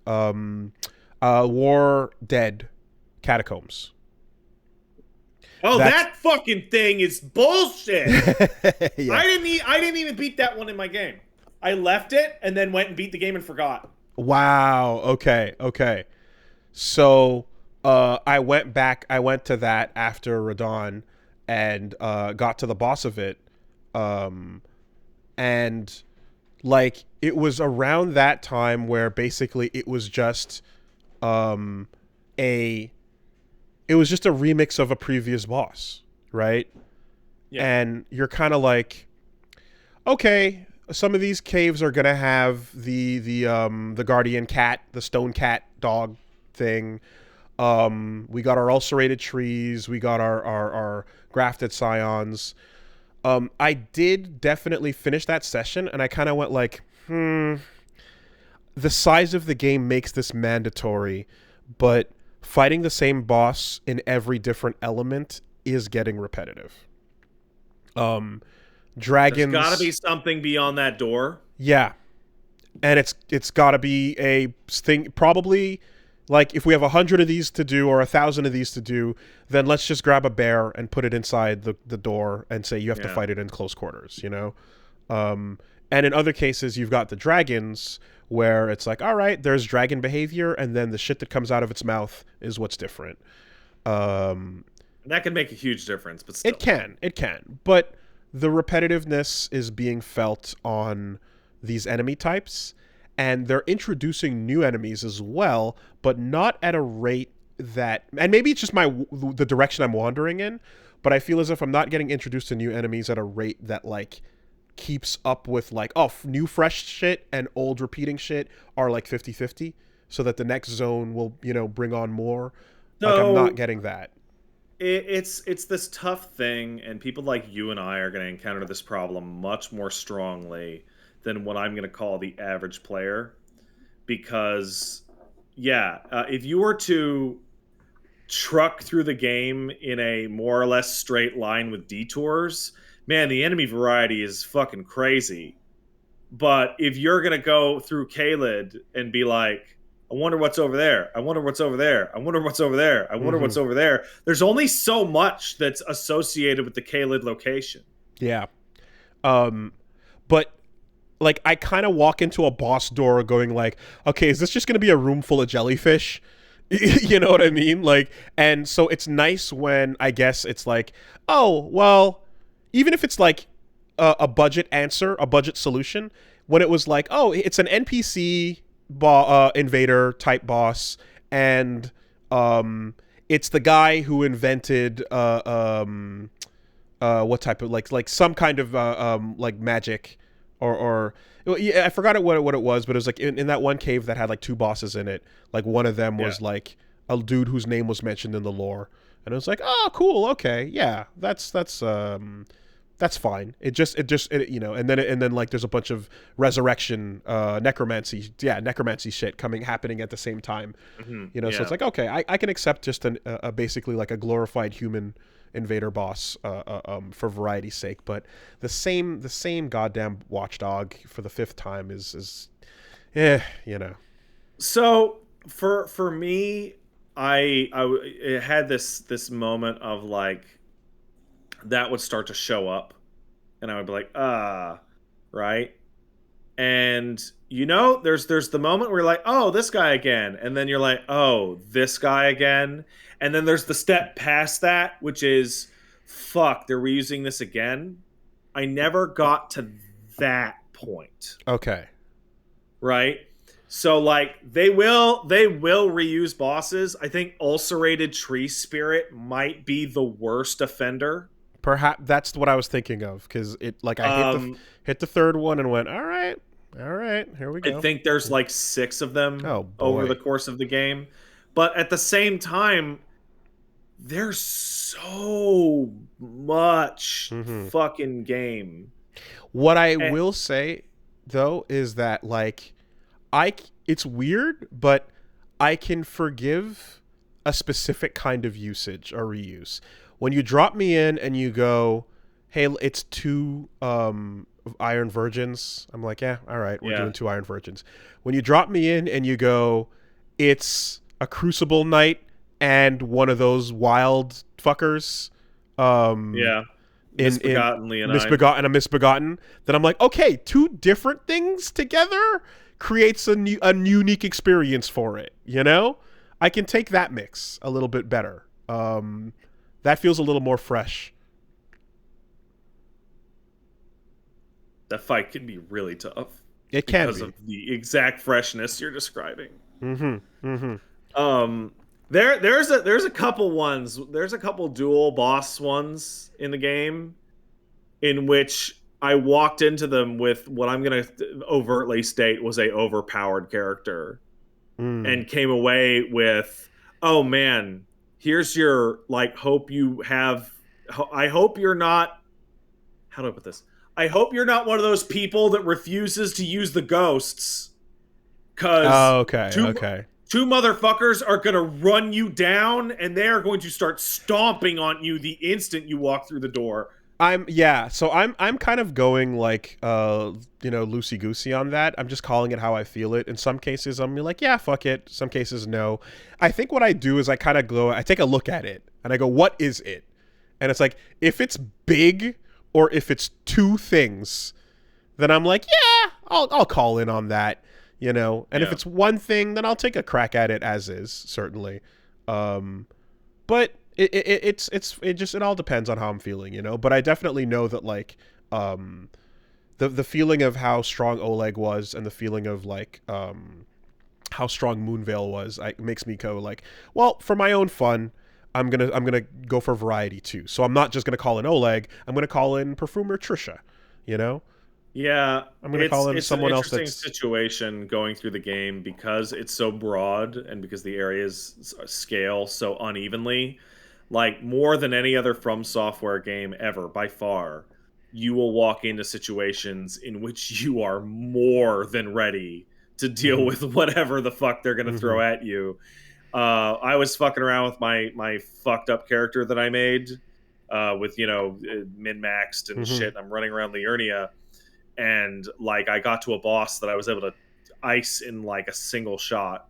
Like, literally 1 strike. And the point isn't that I was able to do that because I min-maxed it. The point is that if I was playing the regular game and had just missed that and had gone back to do it or to scrape more, I still would have fucking one-shot that thing no problem. Like, when I was going through Caelid and like dealing with the minor bosses in the beginning of Caelid and dealing with the minor bosses at the end of Caelid is a fucking night and day experience. Yes. The Dragon Barrow is not lower Caelid. They are different areas. Holy shit. Yeah. But yeah, the way. What if you did Dragon Barrow first and then went back to Liurnia because you decided to explore that? Like, Liurnia turns into a joke. What if you walked out from the Bestial Sanctum and just kept going down? You know. You could do that. Those guys are easy to kill. Give great XP. I kind of I think I mentioned it before, but the way I'm treating it with the levels more or less is like I'm spending the rewards for boss killing and such on levels, and the grinding stuff for like getting sets and stuff I'm spending on other on other shit. But in the end, like, I know and I feel deeply in that, like, cheat because they're gonna cheat to you. They're gonna cheat on you, so cheat on them. Like, fuck it, who cares? It has the widest variety of that in a From Software game, because when the enemies cheat on you in Elden Ring, boy, they go real hard. Yeah. So that's my baseline, right? Just there's absolutely no mercy on the fucking cheating CPU. But then I'm putting in my own levels of like, but I would have more fun if I did this, and I would have more fun if I did that, and those are entirely self-imposed, and I'm willing to, like, mix it up at a drop of a hat and just see how it goes, because I'm only gonna have one freshman run through this thing, So, I want to do what I enjoy the most with it, and so far that's been the way it's been. Anyways, looking forward to, like, getting some of those teased enemy types more frequently so that we can replace the what I'll call like the starting roster, you know? Because yeah, it's some of that's getting a little bit like, okay, long in the tooth. We've done it. We've seen it. And that's pretty much it. So yeah, check out Wooly versus. I do have one last thing. Mhm. I'm seeing some folks talk about how you've over leveled the content. And as somebody who is, I love over Have leveling I? content, supposedly. But most importantly is that Elden Ring's balancing Mm-hmm. um, is absolutely ready for that, Hmm. because the way particularly the way health scales in that game, you can never get enough health that shit will stop being dangerous to you. Well, that's what's making me wonder this, because like I understand the fact that I was using like a very like I had like the scar seals on, and I was using like a semi naked fucking build or whatever, so shit was wrecking me anyway. I've put on a full set and I've taken the scar seals off, or at least the duplicate certainly, so I have a more normal sized build now, and running through Kaled and then going through Dragon Barrow and then coming back down after clearing out Kaled to like Ainsel River, it's like, oh yeah, like the things in Ainsel River are not as strong as the things in the Dragon Barrow. No, not even fucking So close. they're Not getting even melted simply by virtue of like I paid attention to them in this order instead of that order. That I don't see, I Yeah, expect that to so happen liberally, because I also then hit Moog and went, well, I'm way too early for this, yeah. so I can, so I don't like, in terms of being like over leveled, I'm like, well, it depends on where you're standing, doesn't it? Yeah. And really don't worry about it, because at some point the game funnels down a little bit and stops being so open, and at that point it assumes that you went in, and like the maximum statistical difference you can add is like, I'm going to die in 3 hits instead of 2. Mm. Like it's just like enemy health and damage just gets Mm-hmm. way juiced up. Mm-hmm. And it's also, I know that like everyone's kind of thinking of their own experiences, and like Yeah, of course. those are not universal, right? Like that's the amount you put into any given stat has a big effect on the feeling of what that level is, certainly, versus um, uh, overall like strength and resistances and so on. Like I've put vigor at 40, I think, at this point, and rebalanced so that I'm less dex and now I'm more strength int. Yeah. But I'm swinging fists around that are capitalizing on int, but not to the maximum because they're iced. Right. So like my build doesn't have the best synergy. It just has the cool shit that makes me happy. Basically, I'm saying more than ever before, literally don't worry about that concept. It's Cool. stupid. Cool. Yeah. Yeah. Like the end game bosses only get like marginally easier, no matter like if you throw 100 or 200 extra levels at it. Mm-hmm. And I'm sure there's definitely like if I sat down larval tiered and then just really like optimized all these points and then my gear towards like a particular like solid ass build, it would massively increase my efficiency. Oh, probably. But it wouldn't massively increase my fun. So I'm that guy. I like that. Yeah, check us out this week, Wooly versus. Gonna have I have to like Reggie's a bit busy on Saturday, so we're gonna have to figure something out with getting to fighting games. But I'll post a schedule so you guys can see what's going on with that. So yeah, just stay tuned. How about you? Oh man, Wooly, did you like? I had a whole schedule planned up for that through the week that I wanted to do, and then I was hanging out in Discord, and my friend Strident was like, "Hey, did you see that Stanley Parable Ultra Deluxe came out?" And I went, "Holy shit, it fucking did!" and I fucking swept my night and played Stanley Parable Ultra Deluxe. I heard there's some cool stuff in that.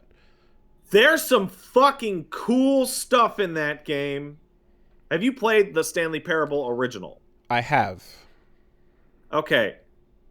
So this is great because I don't want to talk too much about Stanley Parable because, well, I can talk a little bit about the original Stanley Parable. It's like a narrative experience game in which it's a walking simulator that fucks with your perception of how a story works by allowing you to constantly second guess and fuck over the narrator by not doing what the narration says, and has all these little meta jokes, and it's just a cool little fucking game that's really well written and has some genuinely fantastic humor and some great system level shit, and it's just a really wonderful little game.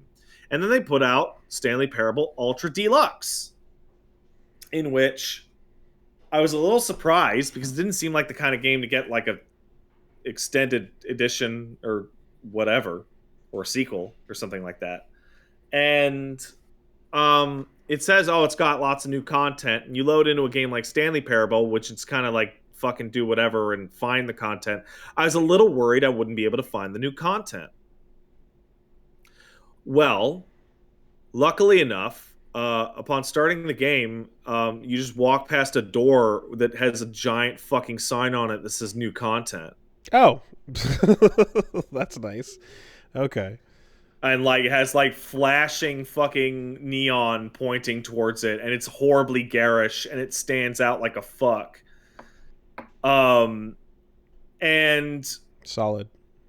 The new content is very, very, very well integrated into the old content,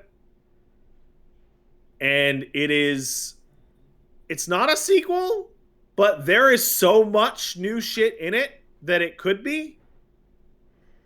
Okay. Like it's like 60% more shit. It's fucking huge. Okay.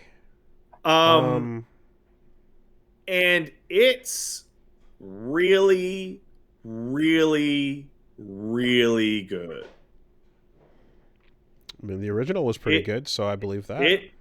It has what I referred to as the best joke in a video game, which absolutely got me. And there was a period of time in which me and my chat were of a genuine consideration that we may turn the corner and see frogs eating fractions. Yeah, okay.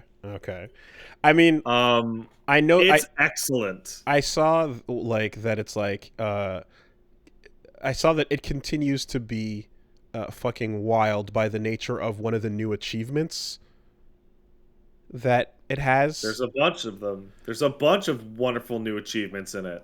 One of which is incompletable for the next decade.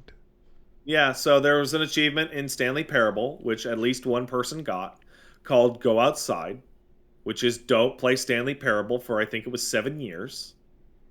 And it has now been updated in Stanley Parable Ultra Deluxe to the achievement Super Go Outside, which is don't play Stanley Parable for 10 years. Jesus. Yeah. Oh, it used to be 5? Used to be 5? Okay. That's crazy. So I'm as people will get angry, and I'm sure it annoys you, Wooly, I'm a little more cavalier about the way that I talk about games and their features in terms of what people can consider spoilers. But the nature of Stanley Parable is such that the content is the information. So I really don't want to talk much about it at all, other than to say it's absolutely excellent.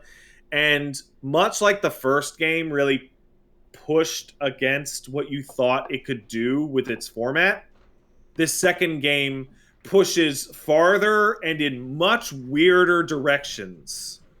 I would say that the better the content is, the more respectful you are of its spoilers. I would say that. You know, and also how it's in like how much it's integral, right? Like Outer Wilds certainly, or shit about like Inscription when we talked about it, for example. But Yeah. Okay. What a fucking journey for Half-Life mods. Still. Man. Half-Life mods still continuing to be like these pillars of industry. So interesting. I saw I think it was Doc talking about how everybody talks about how Half-Life 2 is so influential, but it's not, because there are very few games that you're like, oh, it's like Half-Life, right? But I think it got that reputation because Half-Life mods were all incredibly influential. Yeah. Like, fuck.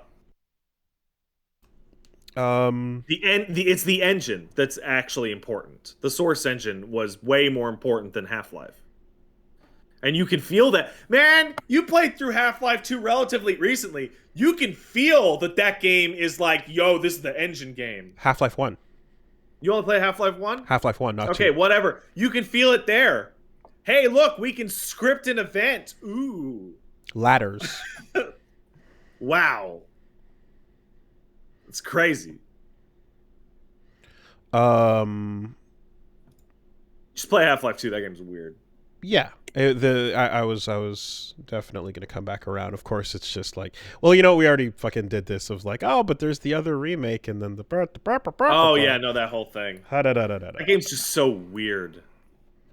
Like in Half-Life 2, like very beginning, there's a puzzle where you have to put bricks on a seesaw so that you can climb up out of a window. And it's some banal shit. It's some fucking baby's first video game shit. But I remember playing it back in 2001 and going, holy oh my shit. God, I put the brick Physics. on it. Wow. So it's, there's... What's the most recent thing to like do that?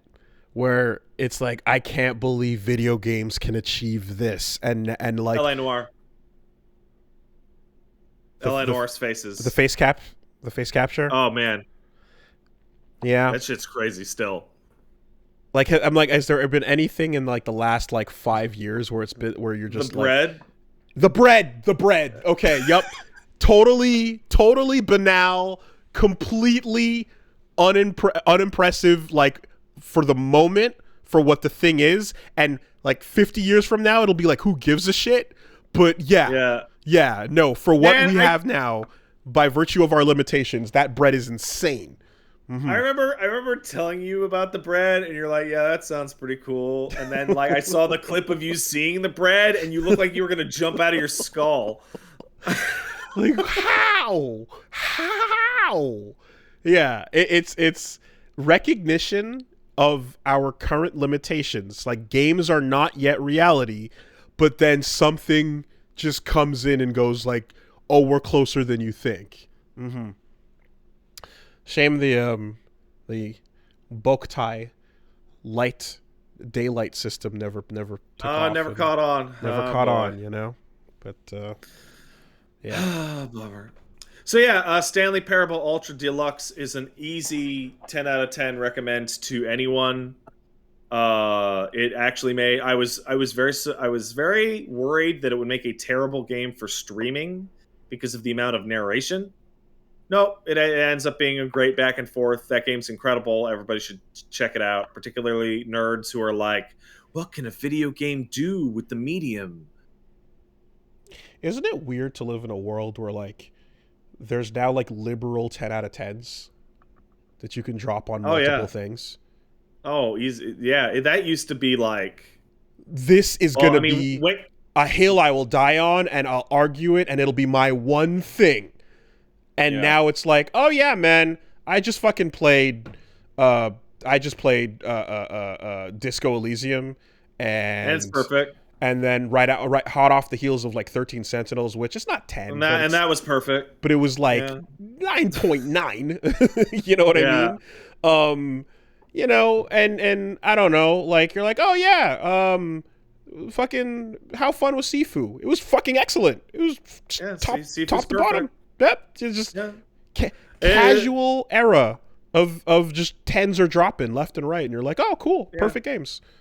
Yeah, it's wild because I remember vividly, and I'm sure you do, like 1998 was held up as the holy grail of video games for like a decade. And it was because Half-Life, Ocarina of Time, and Metal Gear Solid came out in the same year. And you're like, could you believe 3 games this good came out in 1 year? Like, yeah, I can believe that. I can believe that easy.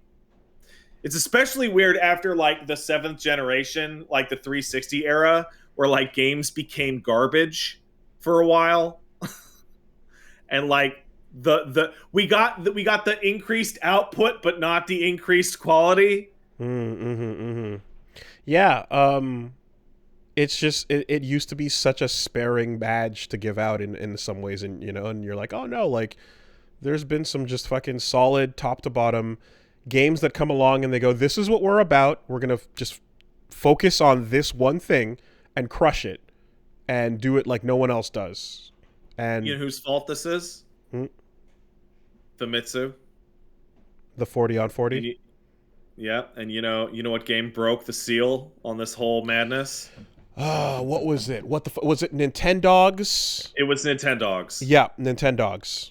It was Nintendogs getting a 40 out of 40, and me going, holy shit! 40 out of 40 for Nintendogs? And I picked up Nintendogs, and I'm like, this is a fucking Tamagotchi with graphics. What the fuck is this? A 40 to somebody who really wants a dog but has a small place that they can't have a dog. Can't get a dog. Yeah. Yep. That's it. A contextual. And I was like, wow. Oh, man.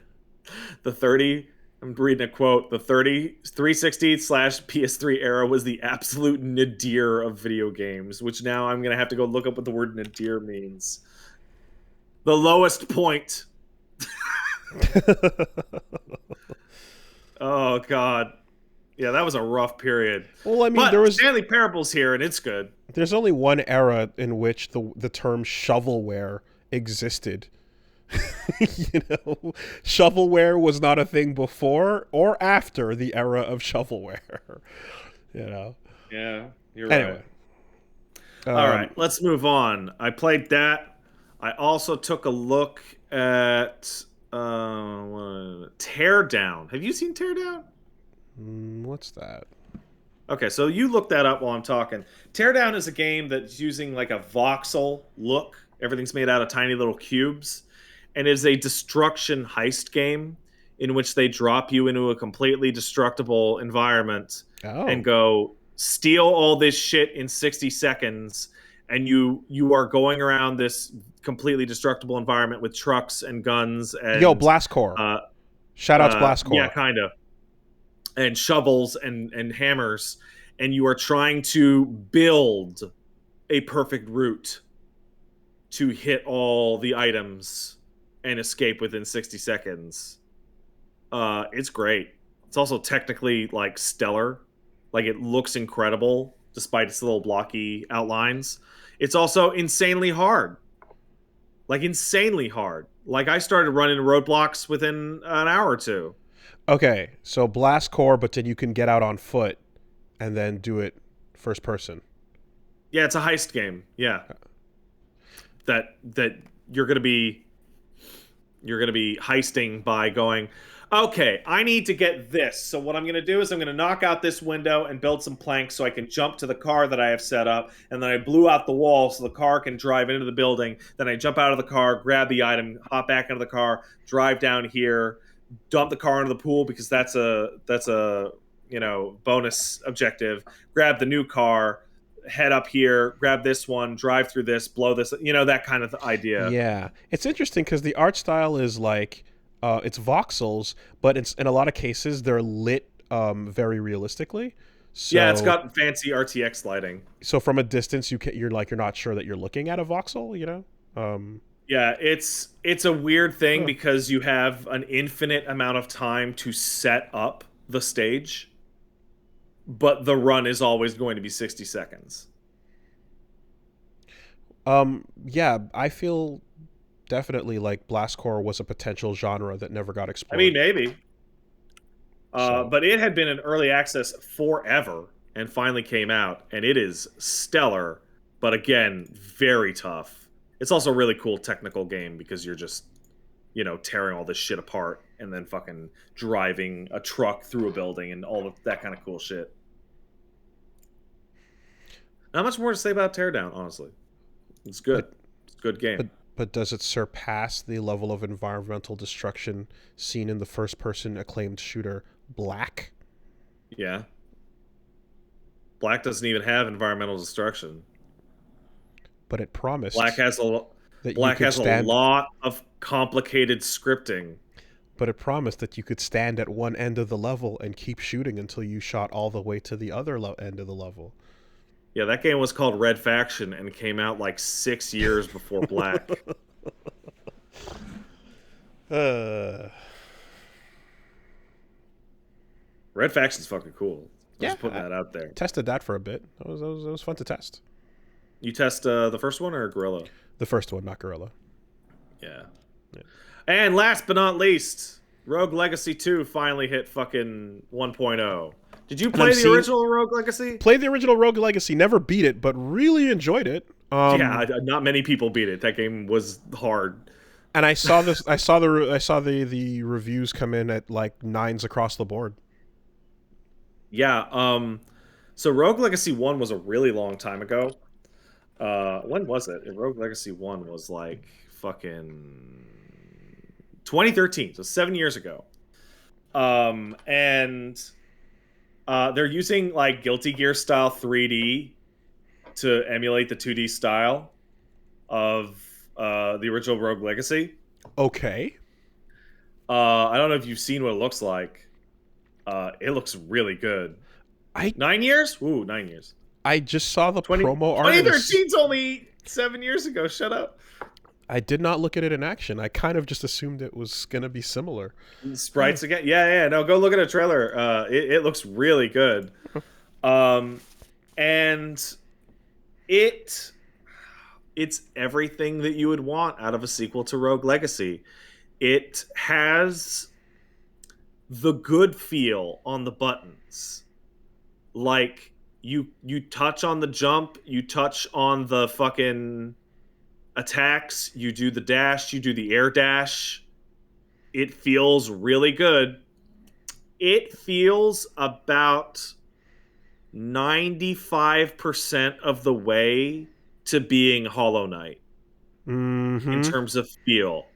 To the point where when you learn the dash in the air, it asks you to do a little miniature Path of Pain series of platforming challenges that use like the what do you call it? The little, you get a new bounce that you can do off of enemies, and it is. This is 3D. This is stellar. not. This is not 3D. Yep, it's good old Guilty Gear looks shit. hand animated. Yep. Oh shit! There it is. It is 3D. Oh shit. Okay. Wow. Nice. Cool. Right. Yeah. I just saw a close up. Right on.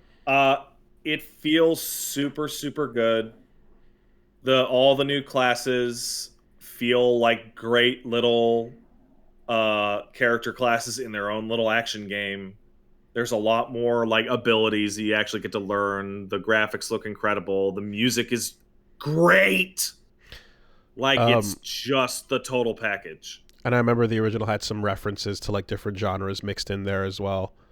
I think there's like a Chun-Li reference nice and early at some point. Haven't gotten that far yet. Okay. But yeah, it feels really good. It's just really good. I'm going to be streaming it again this week because I like it so much. Hollow Knight is not a bad pedigree. It's not like I said. I've seen folks say like it's not as good as Hollow Knight. I was like, no, it's not. I didn't say that. I said it's getting there. In terms of feel when you jump. Relax, people. I'm never gonna say anything's as good as Hollow Knight until Silksong comes out. If it ever does, it won't. They're allowed. They were going to give it to us for free. They're allowed. They made too much game and accidentally created a sequel. Song coming. They don't know how to stop. I would like to see an interview of the moment they decided they had made too much game. Right? Yeah. Like, at some point, they're making Silksong, and they're like, guys, we accidentally made something that's like 50% of Hollow Knight. Like, I would like to think it was they weren't paying attention, and then they gave it to someone to do a play test, and the person came back and said, "Okay, just did the first run through it, 60 hours." And they're like, yeah, okay, yeah, okay. Can you call Nintendo or someone and tell them that the DLC plans have changed? They don't know how to stop. And it's like a bunch of like half a dozen Australians, like not even like 4 people. I don't know how to do it. I mean, God bless. Until Silk Song comes out, you can play Rogue Legacy 2. It's good. Maybe not until Silk Song comes out, because who the fuck knows? Well, also, it's like Rogue Legacy is about being a roguelike, so yeah, it's very different. But well, what if Silk Song's about being a roguelike? You don't know. You don't know. Fucking imagine, dude. Like, yeah, you beat the game, and New Game Plus is just rogue mode and just scrambles every room. Yeah. And also, it's on Hollow Knight 2. Why not? Why not? Why not? Why not beat Silk Song and Chalice then you Dungeons. hit start and it says Hollow Knight 2? Chalice and Dungeons. You just start. Sure. Why not? All right. So anyway, if you want to go down to twitch.tv/PatStaresAt this week at 4 p.m. PDT or 7 p.m. EDT, I'm going to be playing Rogue Legacy. I'm going to be playing a roguelike named Nightmare Reaper, which is kind of like a Doom roguelike. And I'm going to try out Noita. I don't know if you're familiar with Noita. It's that weird wizard game that it also has the voxels. Not Noi 2 Love 2. No, that's right? that's a different thing. Okay. No, that's different. And also, I've decided after last week, and we talked about Cox, and I was like, I got to get in on this, so I'm just going to go through the second runner. Do you know how many of my colleagues died back there? Bang. Dingo. Okay. Yep. Like, second runner is just like, hey, you want to talk about a fucking 10 out of 10. You talk about second runner. If you feel like just some bullshit, get your headset out and just no, like, I'm not gonna do it. No, I'm not for like 2 seconds, put it on and fire a vector cannon, and then take it off. So I just want to say that front mission, Zone of the Enders, the second runner, is that very rare 10 out of 10 that is so 10 that it makes it so that the prequel might as well never have existed at all. You're Like, better off Zone of the not Enders- having played part 1. Zone of the Enders 1 is fully invalidated by Zone of the Enders 2. But it's nice that they summarize it in a 20-minute movie. It is nice. Anyway, that's it for me. Cool. All right. So let's take a quick bathroom break. Yeah, let's do that. I'm going to take the dog. He probably has to shit. BRB.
Okay.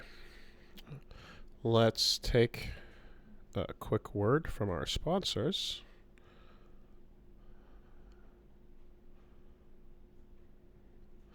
Give me a second. I'm flipping the bird at the dog. He loves it. Double guns this time. What are you gonna do? What are you gonna do? You're stupid. You don't even know what this is. He doesn't even know. This week podcast is sponsored by Green Chef.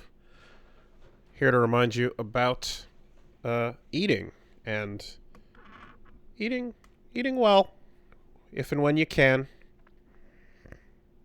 I'm eating a clafouti that my wife made for me right now. I wouldn't have been able to make this because I'm a fucking idiot. If I had wanted to make something good, I could probably use something like Green Chef. Okay, so clearly berating everyone and their skills in their culinary skills is not always going to be the way. So let's come at it from a different angle. You're going to fail to eat the best at all times. So why not mitigate some of the damage by getting some healthy food inside of you whenever possible? You know? I ate a pound of ham the other day because I was too lazy to make a sandwich. Don't do it, folks. You could replace that pain with something a little bit better for you. And of course, if you're doing Green Chef, then you're getting not just something healthy, but something that is pre-portioned, fresh, and delivered straight to your door, suited to your tastes and diet lifestyle. So you can get your paleo, your keto, your vegan, your vegetarian, your gluten-free, all kinds of options available via Green Chef. They got the premium organic fresh produce coming to you. They got the sustainable delivery as well, because you're reducing food waste versus the going with grocery shopping generally, and convenient and easy cooking, which is figured out for you with some simple, easy to follow steps to put together. And just like that, you're getting good tasting food to replace, some of the garbage that you usually shove in your gut. And again, we fail, but we try to get the good stuff in there one step at a time. And by getting it in there one step at a time, it does a little bit less damage, It's harm we got a guy in reduction. the chat right now named Mr. Faust says all I eat are pizza, hamburgers, and disgusting sandwiches. Yeah, no. you can do better than that. Harm reduction is the way to go. It's the way to go. So, yeah. And as someone who's, they got some good recipes in there. I'm fond of a good pesto chicken. Pesto chicken's the shit. Super good. And it's good for you as long as it's done right. So get on in on it. Go to greenchef.com/superbeast130 and use code superbeast130 to get $130 off plus free shipping. That's greenchef.com/superbeast130, code superbeast130 to get $130 off plus free shipping. Green Chef, #1 meal kit for eating well. Thanks, Green Chef. Thanks, Green Chef. Damn, I want some pesto right now, actually. Pesto's super good. Why don't you just go to the fridge and just eat a jar of pesto? I'm gonna put some pesto on some food after this. No, don't skip the food. Just eat the pesto. It's pre-proportioned, so if I put the ingredients in my mouth and then just swallow them one by one, it's all the same inside. You don't have, you should probably cook it.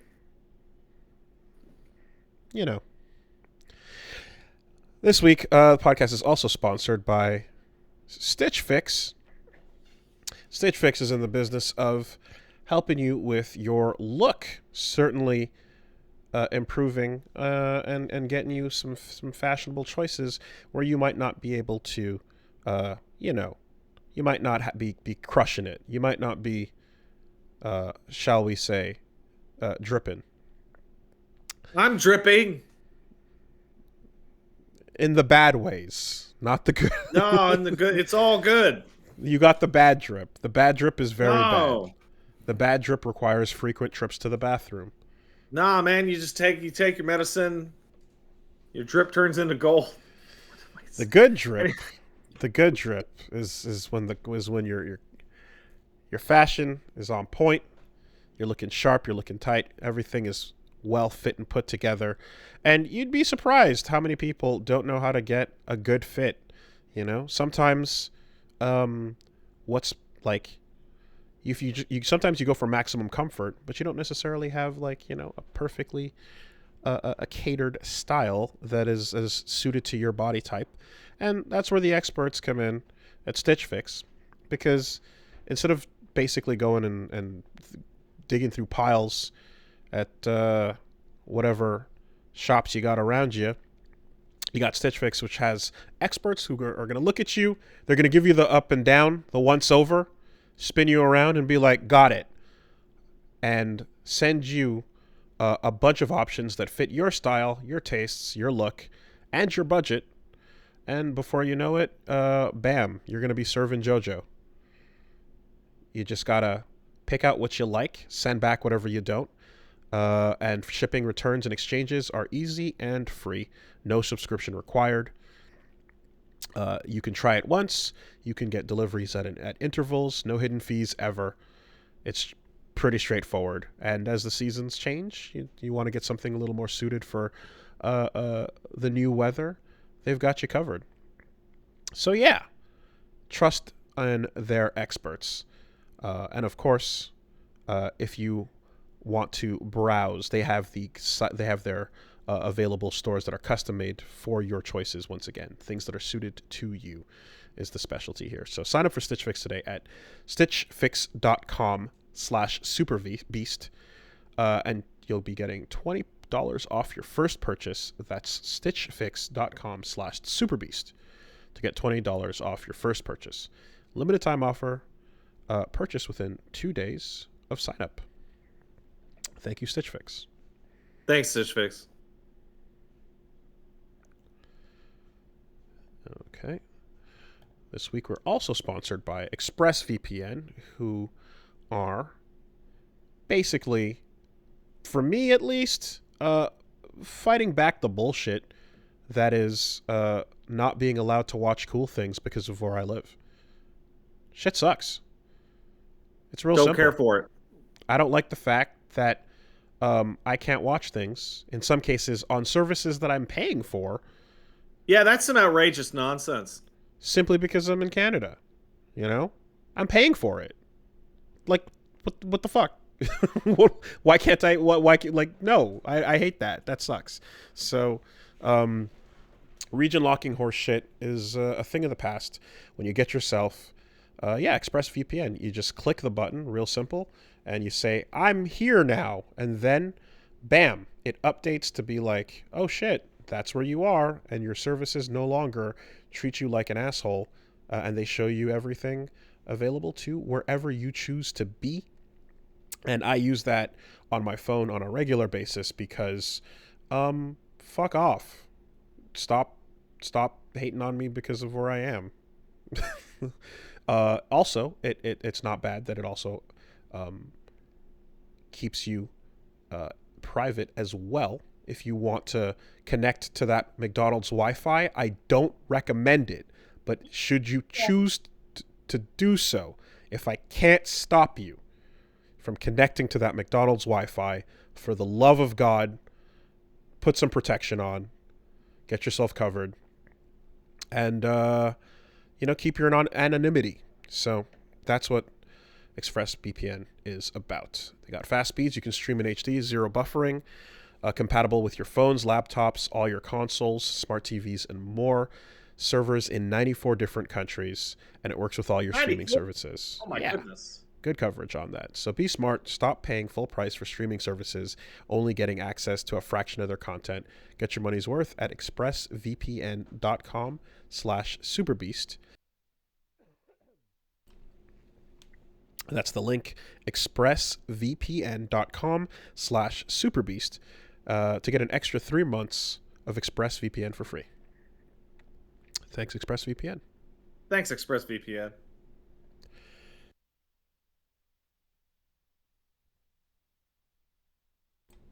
There you go.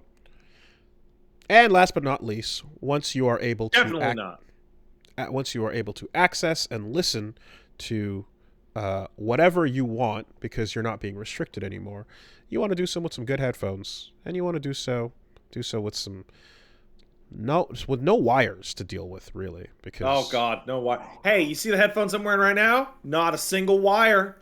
Get your wires out. Because wires are bad. Wires bad. Internet historian had it right. I was talking to some friends just this weekend, and I had a moment where I realized that there are some problems that life surpassed unintentionally. There was once a time when you would regularly talk about how, oh fuck, I gotta go get some new controllers. The animal chewed through mine. Yeah. Or I had stored them, and you got to save space by wrapping them around, and then you get them, and you're like, oh wow, I've made this 2 feet shorter because I can't get the kink out of the fucking wire. Now that sucks, because a lot of the times your controller would still be in good shape. The buttons are fine, the sticks are fine, but the wire fucked up, and that's terrible, because wires are terrible, and wires have been letting us down for our entire lives. I mean, ow. Well, they served a purpose. I was thinking about wires just now, bit myself. They served a purpose, but now their time is done. The age of wireless is upon us. This is where are we going with this? The point is, Raycon. You get wireless headphones. You get them with good battery life. You don't have to worry about the constant recharge. 32-hour battery life on them. Compact portable charging case. And you're getting quality audio for half the price of other premium audio brands. They've got you covered with the easy to use, comfortable fits, and in general, I think that it is a very good thing to not have to untangle every 2 seconds. I know Punch Mom over there is using her Raycons on a daily basis. They've become pretty much the go-tos, and she's also taken calls on a regular basis because they got that built-in mic as well.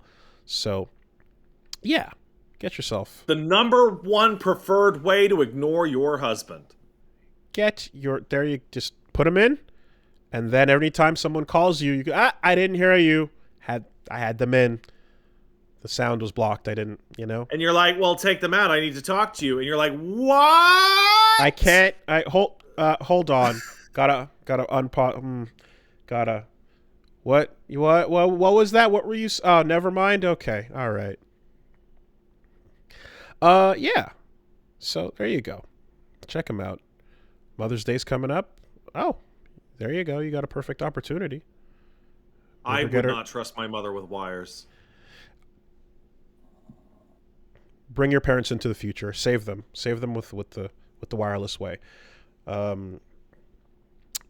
You can go to buyraycon.com/superbeast to get 15% off your Mother's Day order. This is specifically a Mother's Day variation here. Tell your mom how much you love her. Make sure she hears it in crystal clear audio quality with Raycon.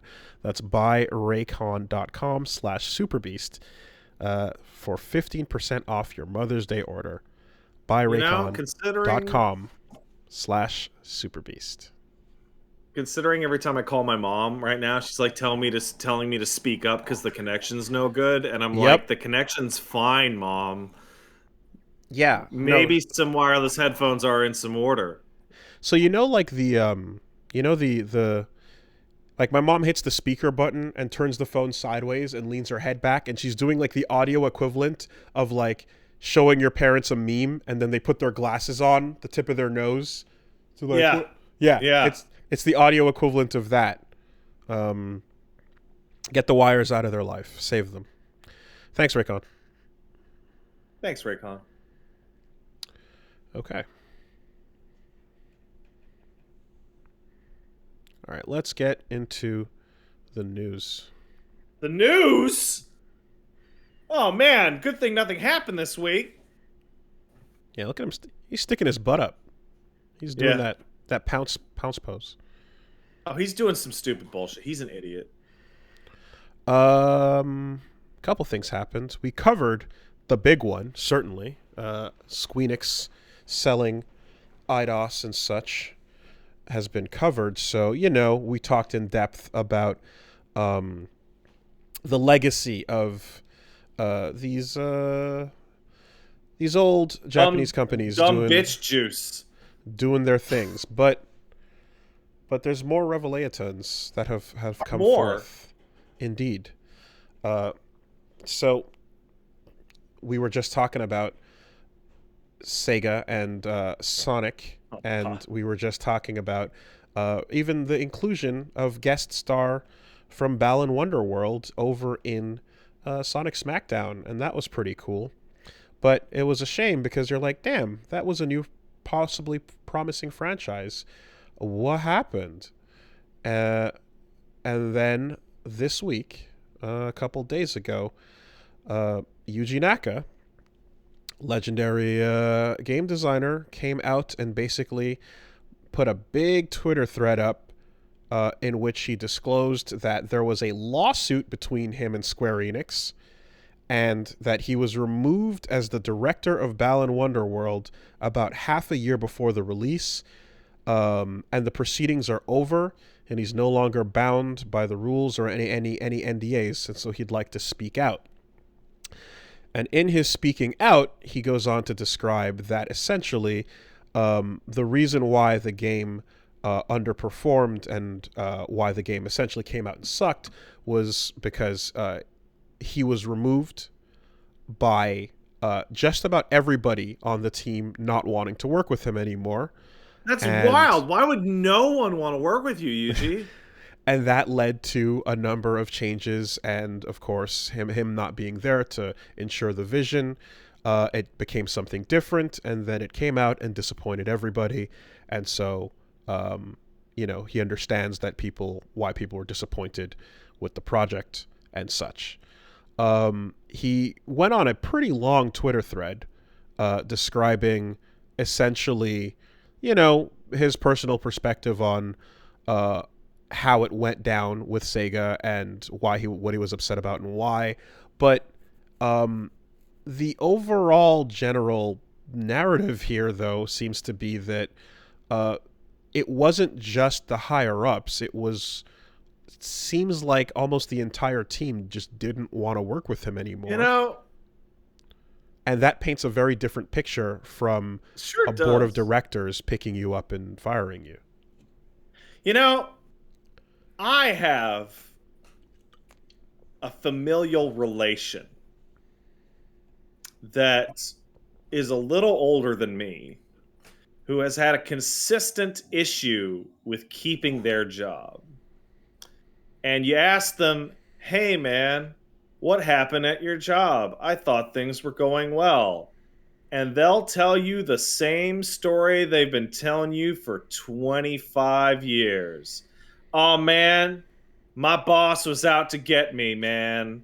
Oh, they fucking hated me since the day I showed up. Everybody there's an asshole. I don't know what their problem is. They just fired me for no reason. Mm-hmm. And man, there's only so many times you can hear that story before you go, uh-huh. Mm-hmm. So, uh-huh. Well, why wait for the modern incarnation? Let's go back 25 years, shall we? Travel with me, if you will, back to, not 25 years, but a little shy of that. The era, just a little bit. The era that is 2002, when the Dreamcast has launched and unfortunately is not being received the way that Sega had hoped. It was released as an in-between generation, trying to, I guess, like carve itself out in its own way. And there's a complex history of the partnership that Sega had with Microsoft and what led to some of Sega's major troubles. But some of that is not all Sega's fault. However, there's a standout interview that shout-outs to Mr. Fields, of course, for pointing out, who actually credits Dan from Gigaboots on pulling this one up. But it's an old story. Love this story. And I remember this because we talked about this a long time ago. But I remember this being internalized as Peter Moore had a really bad interaction with the heads of Sega, and it wasn't necessarily the specifics of Yuji Naka. So when he was reporting in to Sega Japan's headquarters, on how the performance of everything recently was not going well, it was less than receptive, so to speak. The quote was, "Yuji Naka, maker of Sonic, is in the room. Now he and I have a love-hate relationship." This is Peter Moore, of course. And we show him this, and it's subtitled in Japanese. And when it comes to the piece, he just slams his hand on the table and yells, "This is ridiculous. You made them say this. Sega is the great brand. Nobody would ever say this. You falsified the data." He's talking about what he heard back from test audiences. Totally reasonable reaction. He gets in my face, and so I tell the translator, "Tell him to fuck off." And the poor guy looked at me and says, "There's no expression in Japanese for this." And I said, "I know there is." And that was it. That's bullshit. That's lie.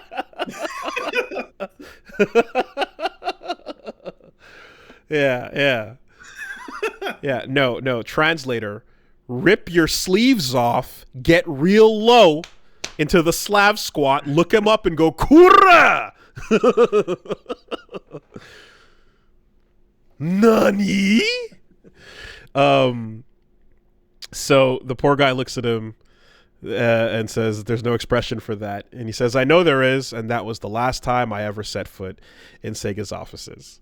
So this was a story about Peter Moore leaving Sega before joining EA, and I had heard that many years ago, but I had never had it locked down to Yuji Naka. Exactly. It was just an unnamed Sega executive. Exactly. It was like the Sega execs were out of touch because in the meeting where they showed him data, they're like, "Fuck you, you're lying. Everyone loves Sega. This isn't real." And it's like, oh no, dude. Like, that was a hilarious thing, but now it's like, oh, it was specifically Yuji. And of course, this is the same Yuji Naka that walked into the development studio of a Sega game, said, "Oh, this looks good. Just fucking fire everybody here, but the engineers who made this engine, we'll just steal it and put it on Sonic Team. They can make the new Knights game." Despite the fact that they didn't think that anyone in the room could speak Japanese, which many of them could.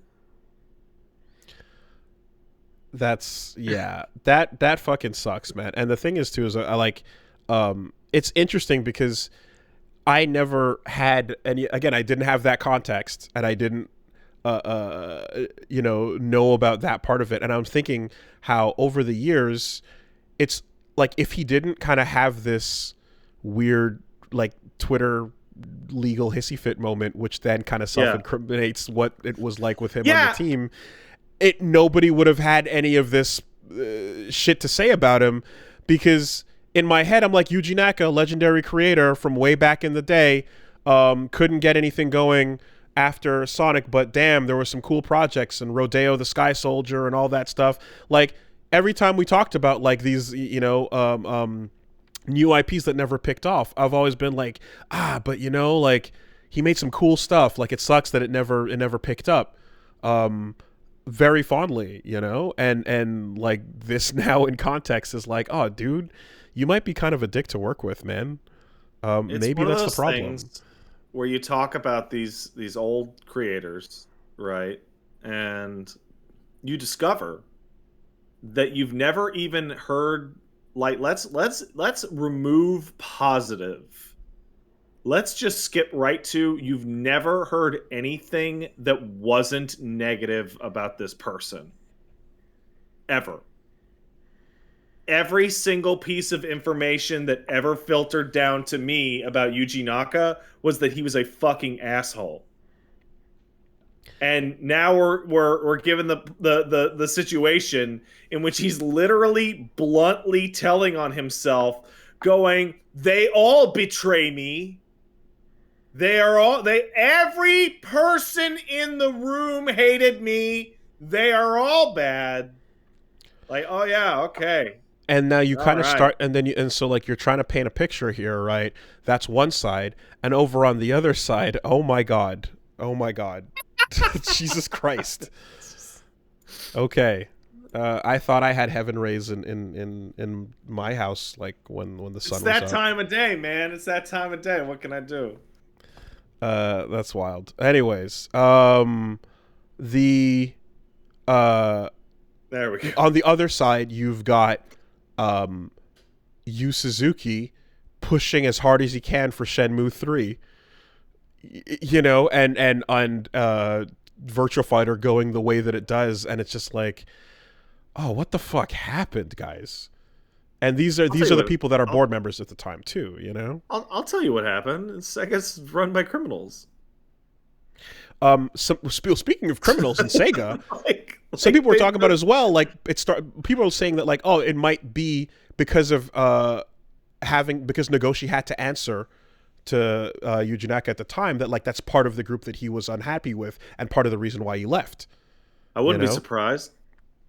So it's such an interesting thing, because again, like, dude didn't have to say anything, but and well, for what it's worth, Balan Wonderworld came out, and it being unfinished surprises no one. So him feeling the need to explain why that is the case is not unwarranted. I'm sure, like, if your people are like, yo, don't you make good games? What the fuck happened with this one? You want to come out and explain it, but in the process, you make yourself look like the jerk on that nobody wants to work with on the team. Then you're not going to sound like the good guy, quote unquote, in the situation. And at the same time, not to assume that like the Sega fucking higher ups are, quote unquote, the good guys on the team, but like, when you have to go down the list of people who got rid of you, and you have like 12 commas, yeah, like, you know, it's a bit odd. So anyway, it explains at least why that game came out unfinished. I still think the absolute funniest, and it's only funny in hindsight because of Mighty Number 9, because that was such a bummer and such a like a fucking racket. But I remember when Inafune left, it was pretty unremarkable. But then every single goddamn thing that had Mega Man on it was fucking shit canned. And it was just the most feel bad fucking thing in the world. Because it looked like Capcom was just stomping out Mega Man. That Capcom was hated Red Mega Ash the first NFT? Maybe. It might have been. It might have been. It might have been. It might have been. It might have been. Did anything happen with that at all? It just launched and took money, and then that was it. So it just took your money. That was it. So maybe so Inafune was, you know, and then, oh, why are they stomping out Mega Man? And then you find out that, like, oh, everyone had it backwards, because what happened is Inafune feels it coming down the pipe, right? He feels that he has squandered millions of dollars and is an asshole and doesn't do anything good at the company, and he can feel the sharks. So he's like, you know what people fucking love? They fucking love Mega Man. So if I go out there and start up like 5 Mega Man projects, they can't fire me, because then they'll have to cancel those, and then they'll look bad. And then his boss went, I don't care, man. Get the fuck out of here. I'll cancel anything to get rid of you. But what if you have me back on with a consulting fee to save the projects? Get the fuck out of my office. Okay. All right, I'm out. I'm gone. I'm gone. Sorry. I have to applaud the attempt to stop your impending doom, but man, that dude burned bridges like it was a living. Anyway, that was a different bridge at a different company. It's sure, yeah. This over here, you've got, just the souring over here, and the backstory, at least somewhat, behind the fucking the Balan Wonderworld launch. So that's happening. And He also didn't create Sonic. wasn't he the artist? And then what was the story with that? No, wait, I'm mixing up. I was thinking Like, he had been credited as the creator of Sonic the Hedgehog for like decades because he was the director on that project, but I don't think he had anything to do with actually the creation coming of the up with character. Okay. Yeah. Gotcha. Naoto Oshima was apparently the artist, and Yuji was the programmer. So, well, but somehow he masterminded that into I made Sonic. Yeah.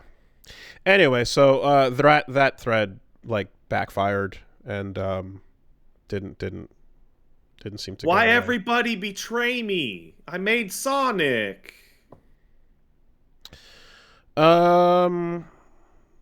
Anyway, some other things came out really interesting, and this is the kind like this next story actually is the kind that makes me kind of wish I was still getting the updated compliance reports. Because I'm sure you could if you really wanted to. I don't care that much. I'm saying it, but I'm not going to give a shit after this. That's true. No, with a lot of the changes that we've been talking about in regards to PlayStation Plus Premium, there's some stuff coming down the pipeline about how that's going to unroll.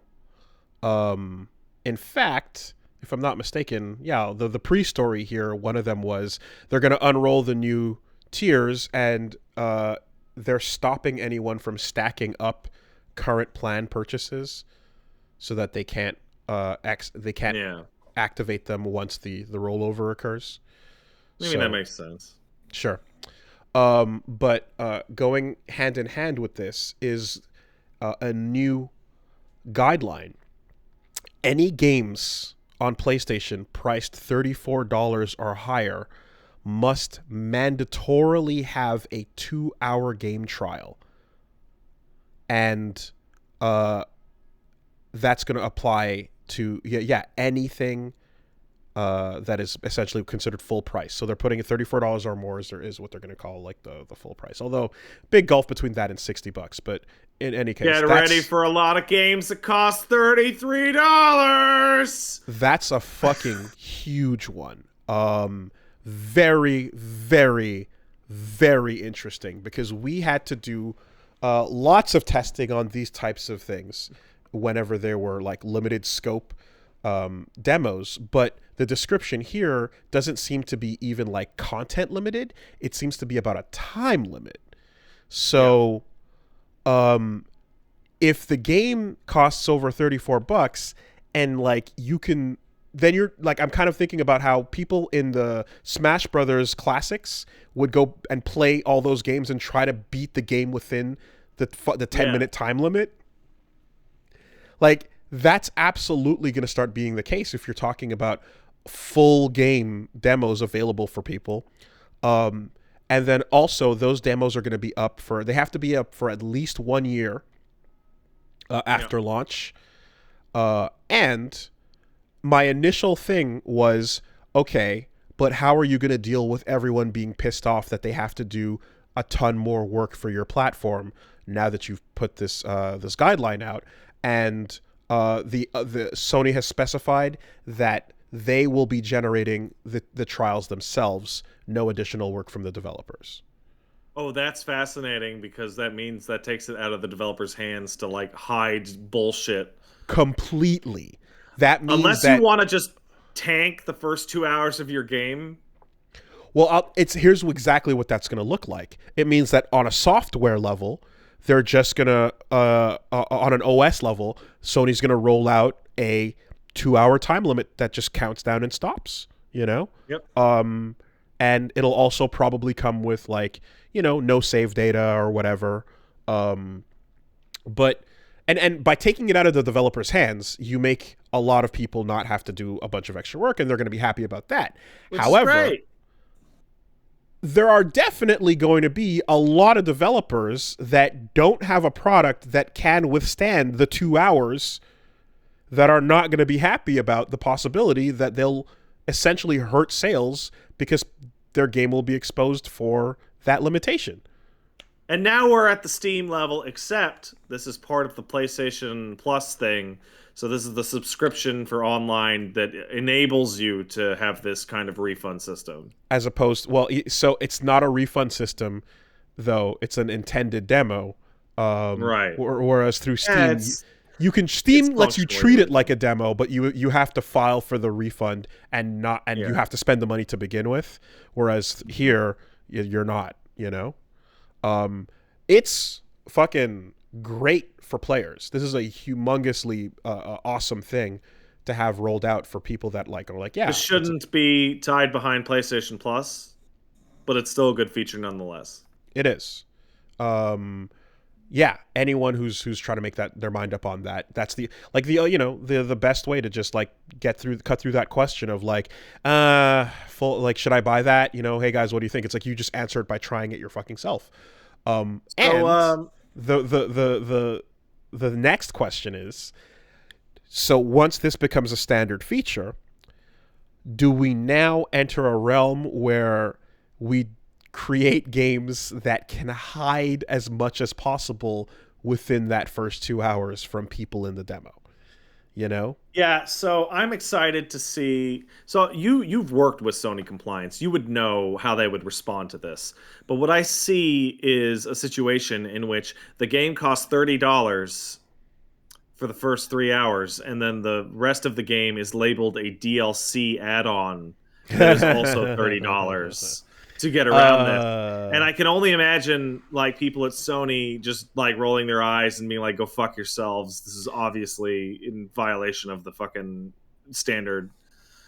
Yeah. A lot of demos, every demo that was released before, I guess, this type of thing, you're always going through a negotiation process with them, and they're giving you permission on a case-by-case basis, right?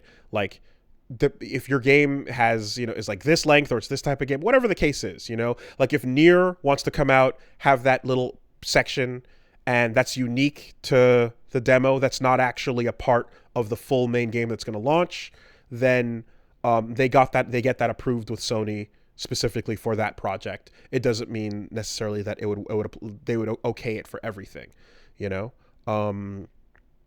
and that is going to continue. In fact, I think one of the things specified alongside the information about these demos is that if you would rather release a content-limited demo or a specific exclusive type of demo, they're going to continue to allow you to put those out, and you can release that en lieu of a system-timed 2-hour demo. So that's cool, because stuff like Nier, I like that. The demo was actually an early experience that pays off in the full game. In some cases, the save carrying over for Dragon's Dogma, or what was the other thing recently? Something else. The Yakuza 6 demo was great. What did it do? It was the full game by accident. Yes, that's true. Right. So yeah, the fact that people can still go and make their own, custom demos as they would want to. Glad to see that that's mentioned there as well. So this is nothing but just good for people that good for the consumer. Again, it should be for everybody, not just subscribers. But it's a fucking solid ass move. I think Dragon Quest XI probably had the best demo of the modern era. It was the first full chapter of the game. It was 10 hours long. And it would just carry right over. It was crazy.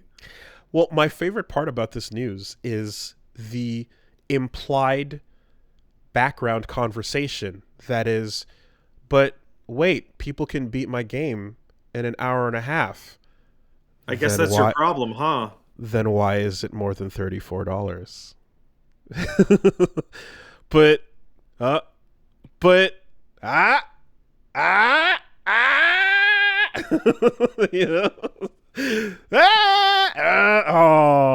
so yeah, that's it. It's the implied background conversation. a really short version of this, which is people going, well, I mean, the quality of the video game doesn't necessarily correlate to its price and its length, yada yada yada. It's like, give me a fucking break if your game is $40 and 90 minutes long. Like you've stretched the argument past the breaking point and is now totally absurd. Yeah, and I have in the past talked about I like short experiences. I'm the person who will have no problem with a tight 10-hour game. Like I'm the person that's not gonna complain about it when it's a really high quality short experience. I'm also, like, you can understand when you see these games that, like, they put the effort into the time. And then there's Hollow Knight on the other end of the spectrum, where it's just like it goes forever and it's high quality and it's not as expensive as it should be, and that's wild. But this presents a very clear statement that essentially says you can make that shorter than 2-hour game, but why is it priced that way? I think movies have actually given a pretty reasonable portrayal here. Whereas if I'm going to go to the theater and I'm going to pay like more than 3 times the ticket cost of a film to do a film, that better be the best fucking film in the world. Is it the best fucking film in the world? No? Then get the fuck out of here. There's an asterisk in the form of, let's say there's a dog ending that you can unlock by just like doing some wild shit for an hour. Then it's like, okay, you technically can hit credits, but it's like an omake, that'll be something that people can do, is they can grab a game, sprint, and then unlock whatever you can with the demo. But overall, pro consumer shit, it's good. Steam already doing it roundabout by having you people try it out and then refund it is an indirect version. This is a more direct version that straight up allows you to do it, and hopefully it forces others to match suit and follow along. Sounds good. Also, that PlayStation Plus thing is also being bundled with PlayStation Now, and they're also going to take a lot of the old PlayStation 1 and 2 and 3 games that you could download and bring them to the PS5, but it's not a total list. So who the fuck knows what's going on with that? They put out a thing with they put out a post talking about the 700 plus or so games that are included. Yeah, but it doesn't have a list, right? But it doesn't. Hey, how about this? How about put Metal Gear Solid 1 and Metal Gear Solid 4 and the fucking HD collection on there? How about that? The Stranded games? The real Strand games? The ones that can't escape? Mm-hmm. So I can fucking get on it. Because, boy, looking into that was a pain in the ass. Man. It's amazing how during a current or upcoming generation, exclusives are the huge deal that moves the systems and like make the console library what it is. And then in retrospect, they become the biggest pain in the ass in the world. Oh, God. Like, I don't know when it was, but I remember, like... fuck. Oops. Hold on, I locked the wife out. I don't remember when it was, but like the moment where I looked at an exclusive and go, oh, that's going to be a pain in the fucking ass to stream or cover in the future. Mm-hmm. Yeah. It's so fucking wild that it's like the old Metal Gear games get ported up. All, Solid Original and everything gets ported up as well. And then you hit 4, and then like 3 hits 3DS. And then you hit 4, and you can't do anything with it. It is locked. And then the generation after that, Konami's no longer going console exclusive, so it's fine, And then everything, then that gets released on like Xbox and shit as well. But as time goes forward, 4 remains the only one. This is locked and fucking exclusive PlayStation 3. You can't do shit about it. And it's Now, built, luckily, that game's literally 60% cutscenes. and it's like and it was so built for that console with the installation system and like all like it was such a like yeah it was the exclusive, but you look back on it with time and then it becomes a pain in the fucking ass. Yep. Anyway. So, anyway, rounding out a couple other things going on. Mentioned Sifu earlier. They just released their content roadmap. I did not expect to see that phrase associated with Sifu. 2022 content roadmap. In spring, they're adding difficulty options, an advanced training mode, and outfit selection. Fuck yeah to advanced training mode. Fuck yeah to hard mode, because I need it, because I did everything in that game. I need the game to get harder. Summer, they're doing advanced scoring, so you can see examples of like no pendant, 1 health point, no guard, stronger enemies, golden staff, bullet time, etc. For different scores, new outfits, and gameplay modifiers. Then in fall, a replay editor is coming with more modifiers and more outfits. And then in winter, a new game mode called Arenas is dropping. Yeah, that's Bloody Palace. That should be the first one. Well, looks like they're going to need time. But it doesn't matter because, hey, these are all also free.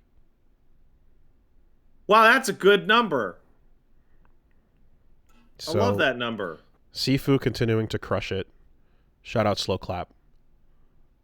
Awesome. Yeah, that spring one drops actually this week. So lit. Wait, this yeah, week? man. What day? Tomorrow. Ah, shit. Yeah, it's the I wonder how much harder it's going to be. Well, however harder it gets, having an advanced training mode means you can lab it. Like, it was the number one thing I felt when I went into the training mode was just like, oh my god, I need more. Because the game gives you more, so give me more, I bet it's going to be way, way harder. After watching the balancing updates and watching how people went through it, yeah, why the fuck not? Fucking great game. Bunch of free shit coming out. They deserve it. That's awesome. And then a couple other announcements as well. Just little PSAs about some cool looking new games. One, there's a game called Thunder Ray, which looks pretty sick. It is essentially Punch Out, hand drawn. Oh, thank you for the link. I appreciate that. And if you've watched us playing Wonderful 101, you'll know. Wow, that is just Punch Out. You'll know we appreciate a good fucking Punch Out when we see it. Same goes for Deltarune. It makes me really happy when unexpected Punch Out just shows up.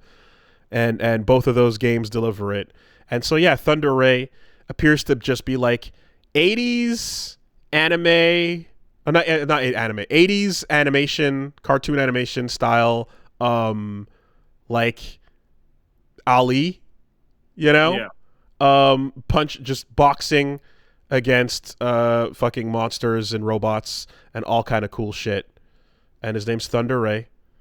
You know what? Call it TJ Combo's greatest adventure. Yeah, I can see that. Looks fucking sick. Where's the Switch port of Punch Out? Don't ask painful questions. What's up with that? Don't ask painful questions.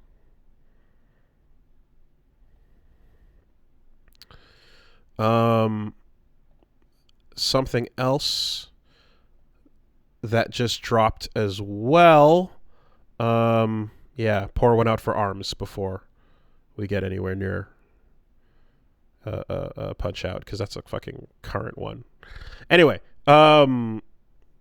something just dropped called Ultra Age, and this is a what appears to be kind of character action-y looking thing from Dangan, and yeah, I don't know. Just it's.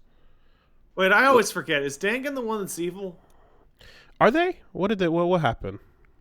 They're the ones with the fucking the fucking. Well, No, they're not. What's the one that was evil with the cave story? Oh, Nicalis. Oh, okay, my mistake. I'm sorry, Dangan. I did not mean to besmirch you. Well, either way, they're the publisher. They're not the developer in any case. But Ultra Age is being developed by Next Stage Inc. There's also Visual Dart and Intra Games. Okay, there's a lot of companies on this list. But yeah. Oh no! Wait, yeah, Dangan is evil. Which one? Dangan. No, I know. Sorry. Which what was the story? Oh, they just don't pay people. Oh, fuck. Yeah. Okay. They just don't pay people. They Cool. put the game out and then they're like, it's our money though. Cool. Devil Engine, the fucking Devil Engine story, right? Oh right. Oh man. All right. Well, anyway, it's a character actiony looking game that looks pretty cool called Ultra Age. Check it out if you think it suits your fancy. But yeah.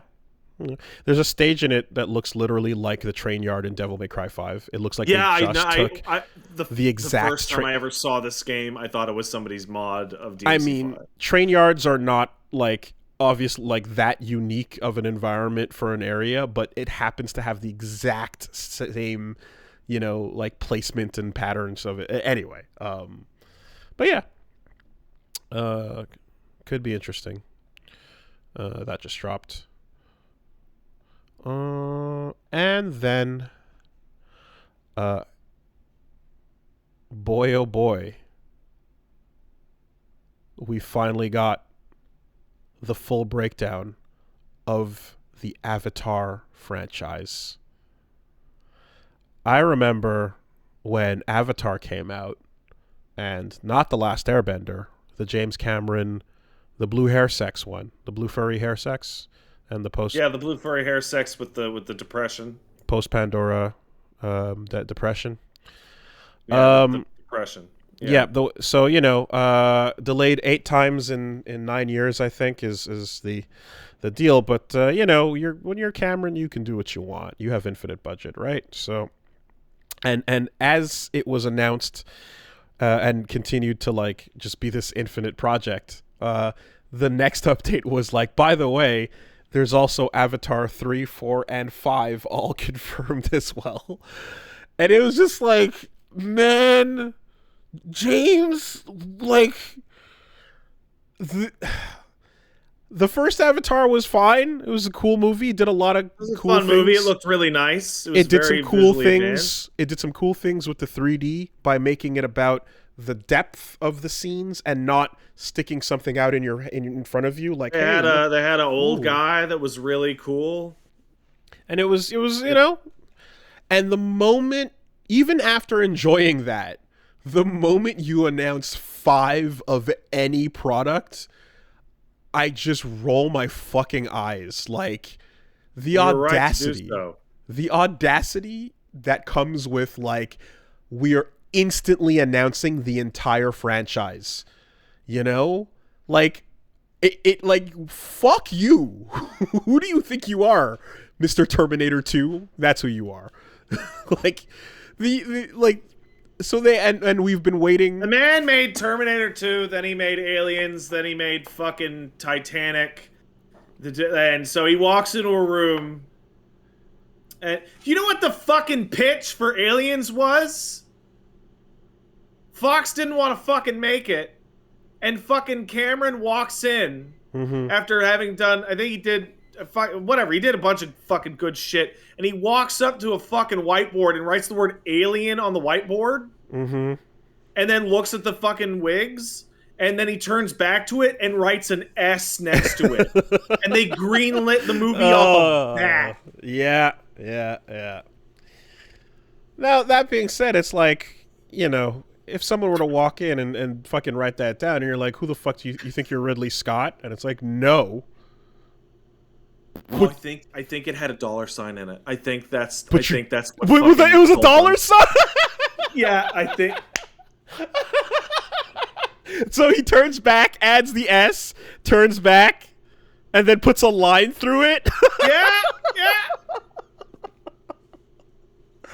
Oh God, James, you're talented, but fuck off, man. Like, so that's it. Like, anytime a franchise announces its entire fucking multiverse at once, you kind of root for it to fail immediately. Oh yeah, the Dark Monsters Pictures universe. Oh man, the fucking that thing was like so cursed. Right off the bat. What was the one with the $1 million prize? The game with the footsteps prize. and the Tommy Tallarico. Infinite no, not Infinite Undiscovery. No, that's very Advent Rising. The game, right. Advent Rising. Too human. Never. Right, announcing the fucking, like, the whole thing, like, oh God. Even when, like, The Hobbit turned out to be this 4-movie multi-epic whatever fucking shit, and you're like, dude, just no. Do we have to do the full Lord of the Rings again? And, like, nobody gives a shit after. Like, it's just the most the hubris, man. Everyone roots for it to fail. Everyone does.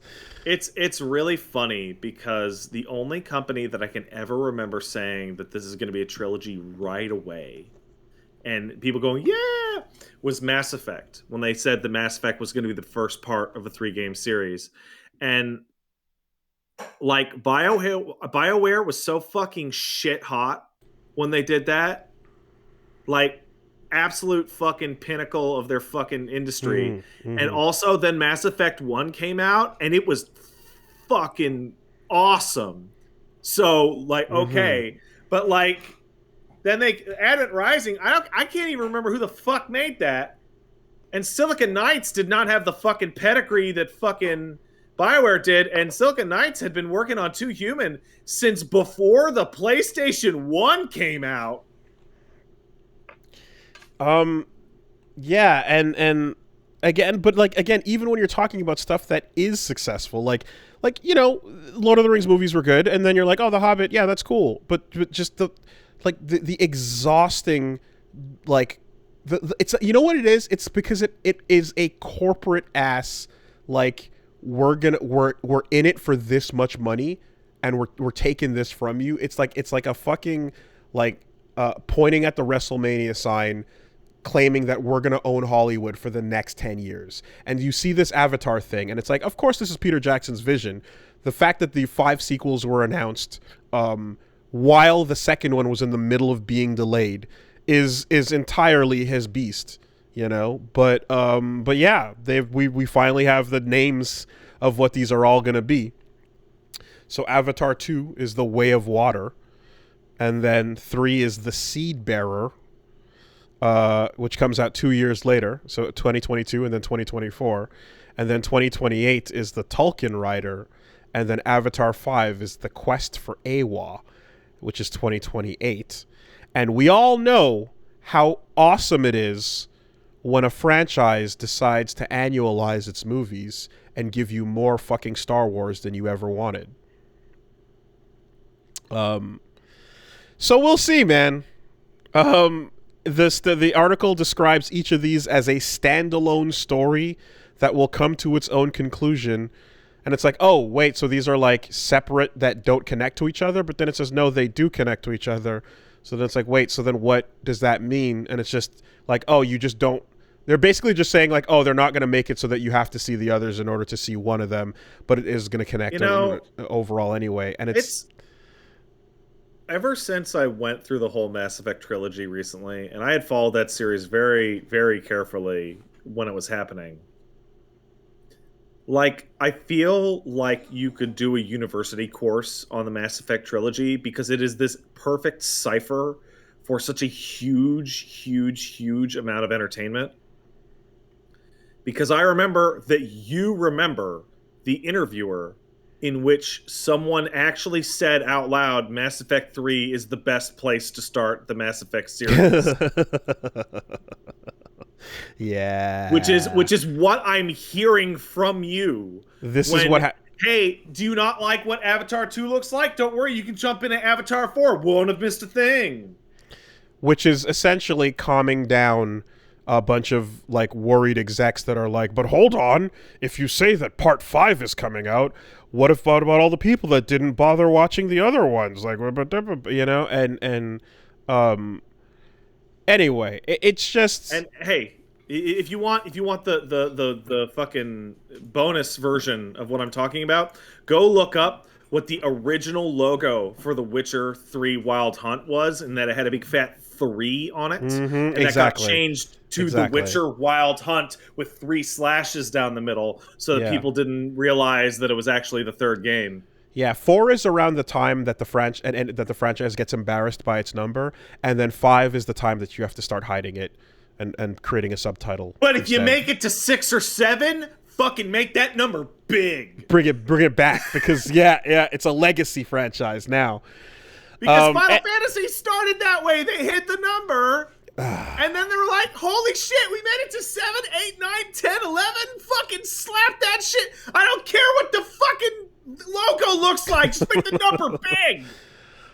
Yeah, it's so weird because, again, like, I liked Avatar. It was a good movie. It was fun and enjoyable. It was an absolutely excellent theater-going movie.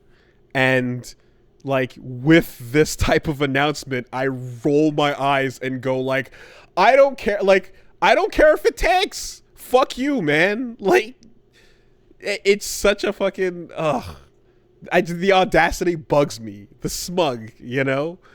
The absolute fart smelling of it all is just... What was the name of that old guy that looked like Cable? Like the actor? The action...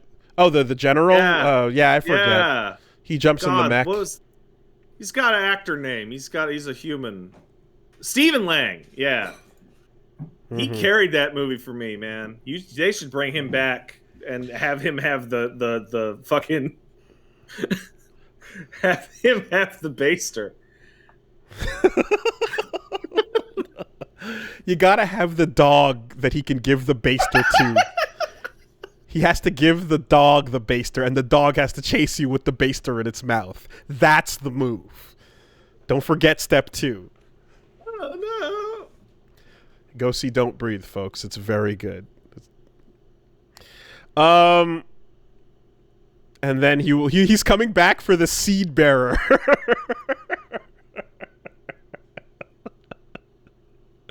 He'll be back for part 3. That's where the and it's just glowing blue inside of it, you know. Stephen Lang is the Seed Bearer. You did it. Big blue baster.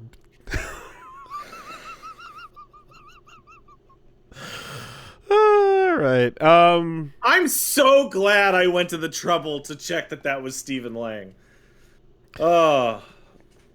Anyway, maybe, maybe it'll set the world on fire again and create more post-Pandora depression, and maybe they'll all be amazing. But maybe this is insensitive or cruel of me, but I'm gonna say it. When I saw that people were going to Avatar and then going home and being depressed that Pandora wasn't real, I was like, good. Good, be depressed, you fucking idiot. Like, to me, the kind of franchise that could get away with this type of announcement, but didn't, is like Dune. Dune was really good. Oh, yeah. Yeah, because it's big and it's slow or whatever. And and if you were to hear about what their plans were, I would be totally on board for that, given the scope of everything. But they went, we'll see. You'll get another one, but we'll see. Actually, totally reasonable. Wow, that was weird. I'm like, fucking, yeah, that's who can do it, Anyway, whatever. All right. Avatar 5. Who cares? I mean, I'm sure like the delay. Like Cameron's one of those people too that was like vehement about the theater going experience. So, like the idea of not that it was related, but the idea of a pandemic release of this thing that was like hedging 8 years worth of fucking bets on to release in a time frame when like it would have been terrible for movie goers. It's almost no question. It's like, yeah, they're going to push that shit back anyways. What's another year after 7 or 6? People will watch it. It's my movie. It says James Cameron on it. And it's all the CG. The actors, we don't need actors. Who cares? And then go play Fling Blocks or whatever the fuck it was called. You're thinking of Boom Blocks, and that was Spielberg. Oh, it wasn't him. Oh, shit. Okay. All right. Okay. All right, let's take some letters. Hey, if you want to send in a letter, send it to the internet and type in castlesuperbeastmail@gmail.com. That's castlesuperbeastmail@gmail.com. You see that adult Makoto fan art? No, I did not. Oh, man. Should I just go to your Twitter? Is that the fastest way to do this? I mean, I've already retweeted it, but I'll just retweet it again. Yeah, see that? I mean, that works. I'm just there you gonna, go. Yeah. It's on top. Wow, that was fast. A middle-aged Makoto, still angry but on the inside. I mean, I can't really tell that she's middle-aged from that art. So I'll just take your word for it. That's to make that the protagonist of Street Fighter. Anyway. Let's take some letters. castlesuperbeastmail@gmail.com. That's castlesuperbeastmail@gmail.com. Oh yeah, Blanca looks good in a suit. That's it. Does he? Yeah. Blanca looks great in a suit. That's like Hulk suit thing, or Hulk suit man has has been added to Fortnite, says the children. Yeah, better fucking costume than most of the other official ones, barring of course the actual plushie, because it's the greatest costume in Street Fighter history. It's really good. Yeah, I would not mind that getting reincorporated from it. Like, I don't know if like Fortnite pushed for a more creative angle there, but like by the fact that who knows. It's a thing that Capcom didn't integrate at any point officially. It's like, okay, well now you should, because clearly they can see how much of a banger fucking costume that is. Hey, Wooly, when the fuck are you gonna nut up and join me for doubles Fortnite with your Street Fighter characters? Yeah, just because Blanca drops in, that means I have to play it now, right?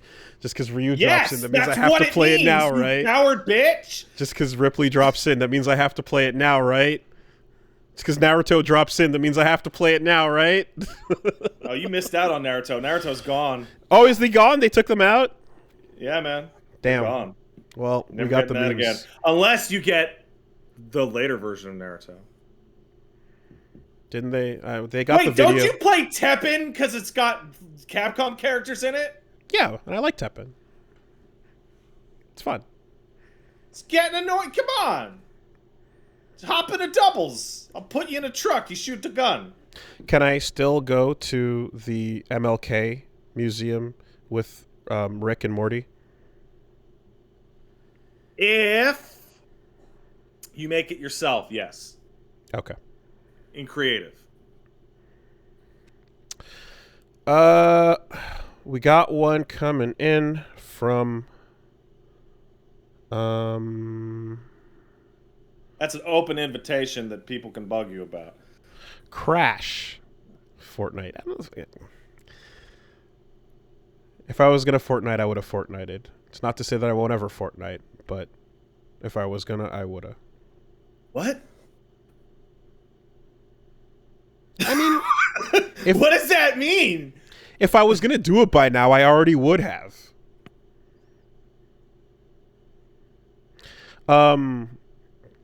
Crash says, "Hello, Wooly, Stares at, and Pat Versus. Some time ago, I was reading Pat's Twitter thread about immersive sims, and someone pointed out that Fallout New Vegas was an immersive sim, but 3 wasn't, solely because New Vegas had more options. this led me to realize that this higher complexity subgenre specification is not unique. Hack and slash to character actions and shoot 'em ups to bullet hells are also subgenres based solely on complexity. While you could argue that these might just be elitist gatekeepy terms to separate genres, games of casual and hardcore, we're here to have some fun. So my question is can you come up with high complexity subgenres for other popular games genres by using the same naming conventions and not reusing words from the root to make it sound cooler? For example, I suggest we call a high complexity puzzle game a Brainmaster game. With love from Crash. Well, so I'm going to ignore part of the question, and I just want to point out I want to take a character that we know, the official Dr. Spaghetti, one Gianni Matrigano, who has been widely shunned for his statement that Fortnite is an immersive sim.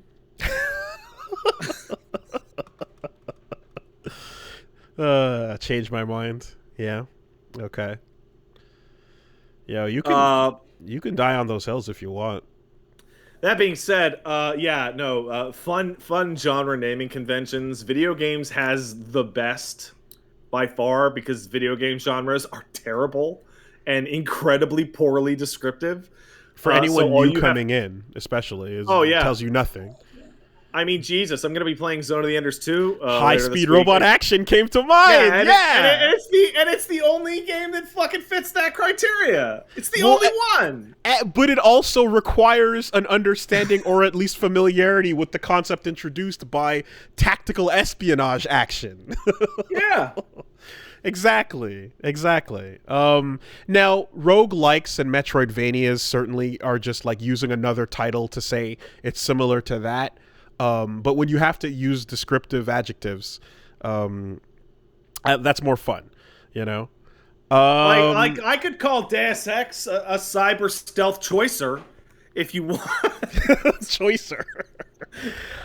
It's not the first time where like jokes have been made about like martial arts simulators, right?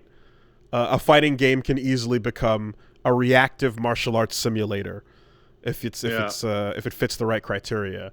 But I don't know. I would say Rez is a musical rail shooter. Yeah. Right? You can do that. But then you get into the video game specific problem of Rez is a musical rail shooter. However, it is unique in and of itself enough that people will instead call games similar to Rez-likes. Rez-likes. But I would also, I can apply the same. I can apply musical rail shooter to Sayonara Wild Hearts as well. You know. Yeah. I have to say, in my opinion, for video game genres, they're terrible. So you might as well have fun with them. The only rule that I personally have is that if I start to describe a game's genre and I sound like the Steam page with the tags, there needs to be a new genre created for this thing. And I don't care how poorly descriptive it is, because I'm going to pick some random game that's on Steam sale right now. I'll take Rogue Legacy, right? Oh, it's a roguelike Metroidvania indie action RPG. Barf. That's terrible. I hate that. I could call Kirby a passive progression platformer. You could. But I would rather just call it a suck 'em up. Yeah, why not? You know, and after enough time, everybody goes, "Oh yeah, that's a suck 'em up." Yeah, I know. You know, classic suck 'em up staple. Teppen like is not. If I wanted to describe Rogue Legacy 2 as its own custom genre, I'd call it a randomized genealogy destruction machine. Okay. Teppen is different, so it's like an active phase dueling card game. Yeah, but you gotta include that. Okay, here I guess the final boss of this is Yeah. get a better word than Souls-like? Complex fantasy? Immersive complex fantasy? Oh. I saw somebody call earlier in the chat. They called Dark Souls a walk and block, which Walk and block? Which Okay. I actually. Well, do you Yeah. remember stop and pop third-person shooters? Okay. But Bloodborne and Sekiro kind Corpse of botched Runner. that. Corpse Runner could work. That's the general gist of what's happening. There's also stat management and numbers and light narrative, but Corpse Runner is fun. I got one.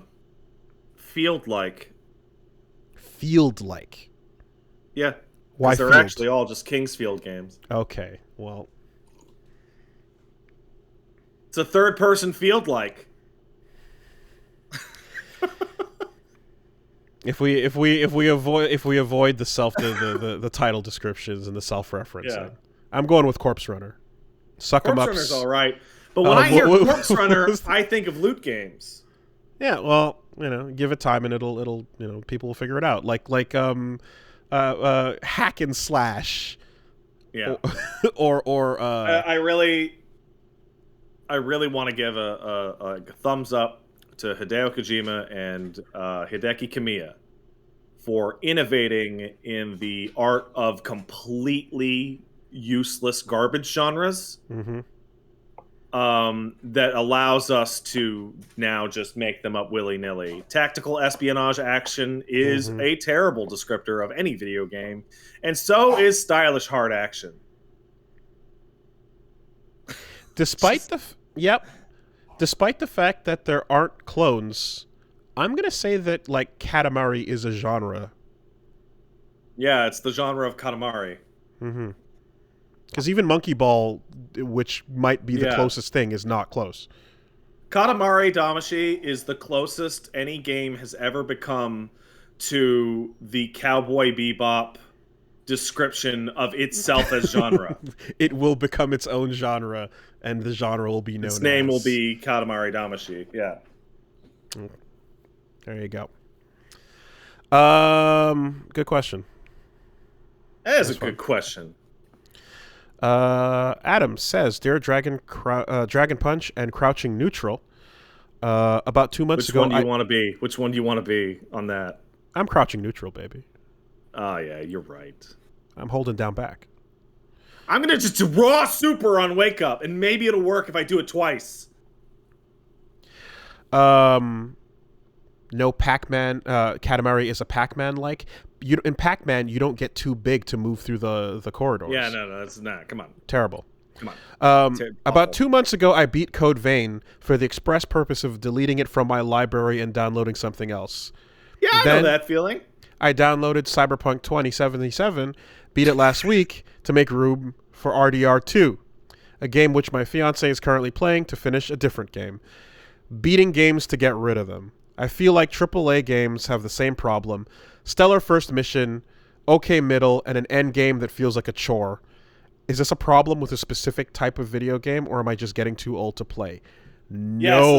Yes, it's a problem with a specific type of video game, specifically the ones that you apparently buy. I want to say that, I mean, I talked about it before, but like 7th gen brought a lot of like staples in that we have today. 4th gen brought in a lot, and 7th gen. I feel like AAA games from that 360 era are like, a lot of games had a vertical slice that was all about an amazing opening cutscene, a first mission that was like higher budget than the rest of the entire game, a set piece. Oh yeah.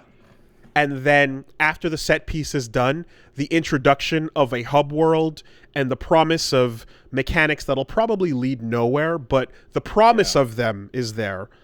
And then you just hit filler for 30 hours and then you fucking end on a sputter, you know? That bait and switch style thing was an era. So I'm gonna call that, because I've also recognized that, but you summarized it a lot better than I would have. That's BioShock.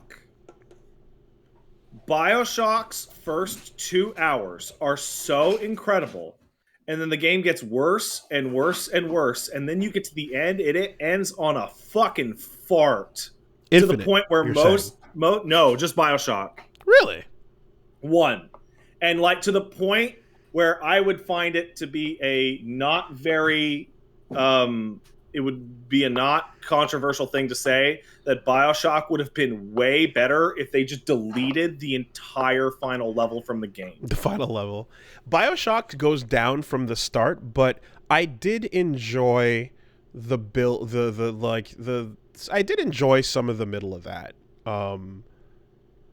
But yeah, but that describes a whole lot of just forgettable third-person shooters and games that just, again, they sell you on the vertical slice being the first 10 minutes, you know. In fact, they'll probably pack like 4 achievements into those first 10 minutes as well, so that if you're a Chivo hunter, you're going to be super excited about the prospect of getting them all fast and quickly, you know. It's not just you, and some of those trends are still with gaming today. So there's a lot of games that feel they have to hit a certain hour count because of the value proposition that I brought up earlier, because people don't want to buy a $60 game and blow through it in a weekend. But instead of making a game that's so good you want to play that 20 hours over and over, many times they'll just go, well, what if we just put a bunch of levels in here? Or in Red Dead 2's case, what if we just made every single attempt you ever had to have fun a miserable fucking experience, so we could tell you every cliched fucking story we ever stole from any Western I've ever seen? Let's take one last one over here from Dr. Dinkus, who says, hey, Willie and Pat, just thought I'd share with you a cool, wholesome story. When I was a kid, my best friend's name was Max. We met in first grade. We were thick as thieves throughout most of elementary. Bonded over video games, spent many hours in his parents' living room playing Mario Kart and something like that. One year, it was Max's birthday, and I had nothing to give him. Felt bad that I'd probably have to give him something I already owned, but that's the way it was going to be. I had a PlayStation lying around and a copy of Mega Man Legends, and despite me never giving the game a real chance, I felt like it was going to be a weak gift. So it was all I had, and he took it without making a big deal of it, of course, and that was that. Fast forward 20 years. We drifted apart as young friends, but he got into a good college out of state, didn't speak for probably about 15. Out of the blue, he hit me up and said he was in town with his partner, wanted to hang out, meet him in his dad's place, and the way he introduced me was, this is the guy who showed me Mega Man Legends. Her eyes lit up, and they both talked to me at length about the aspects of the game that they admired and how it influenced them. Come to find out that he makes games now for a living, and Mega Man Legends is one of his favorites. Even more wholesome, still, when we were kids, we used to make little computer programs in BASIC on an 80s laptop that his dad never got rid of, and Max admitted that he's something of a data hoarder, and that somewhere in that 10 terabyte server tower he keeps in his closet are the programs we made when we were 7 or 8 years old. Oh, that's adorable. Dog bless. Thanks for reading. Adorable. That's very cool. That's fucking cool. Yeah. No, that's a fun thing, you know, when someone can be like introduced via like their impact in the lore.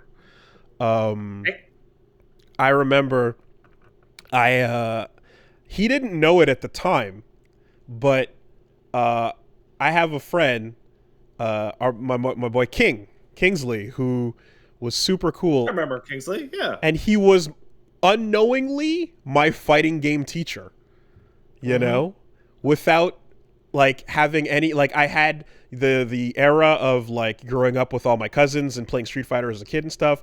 But then way after that, in my teenage years, you know, like I started hanging out with him, and like he would be the one that like had the PlayStation with all the Street Fighter copies. Like we'd go to the arcade, you know, like I got into playing them and he was fucking good at them.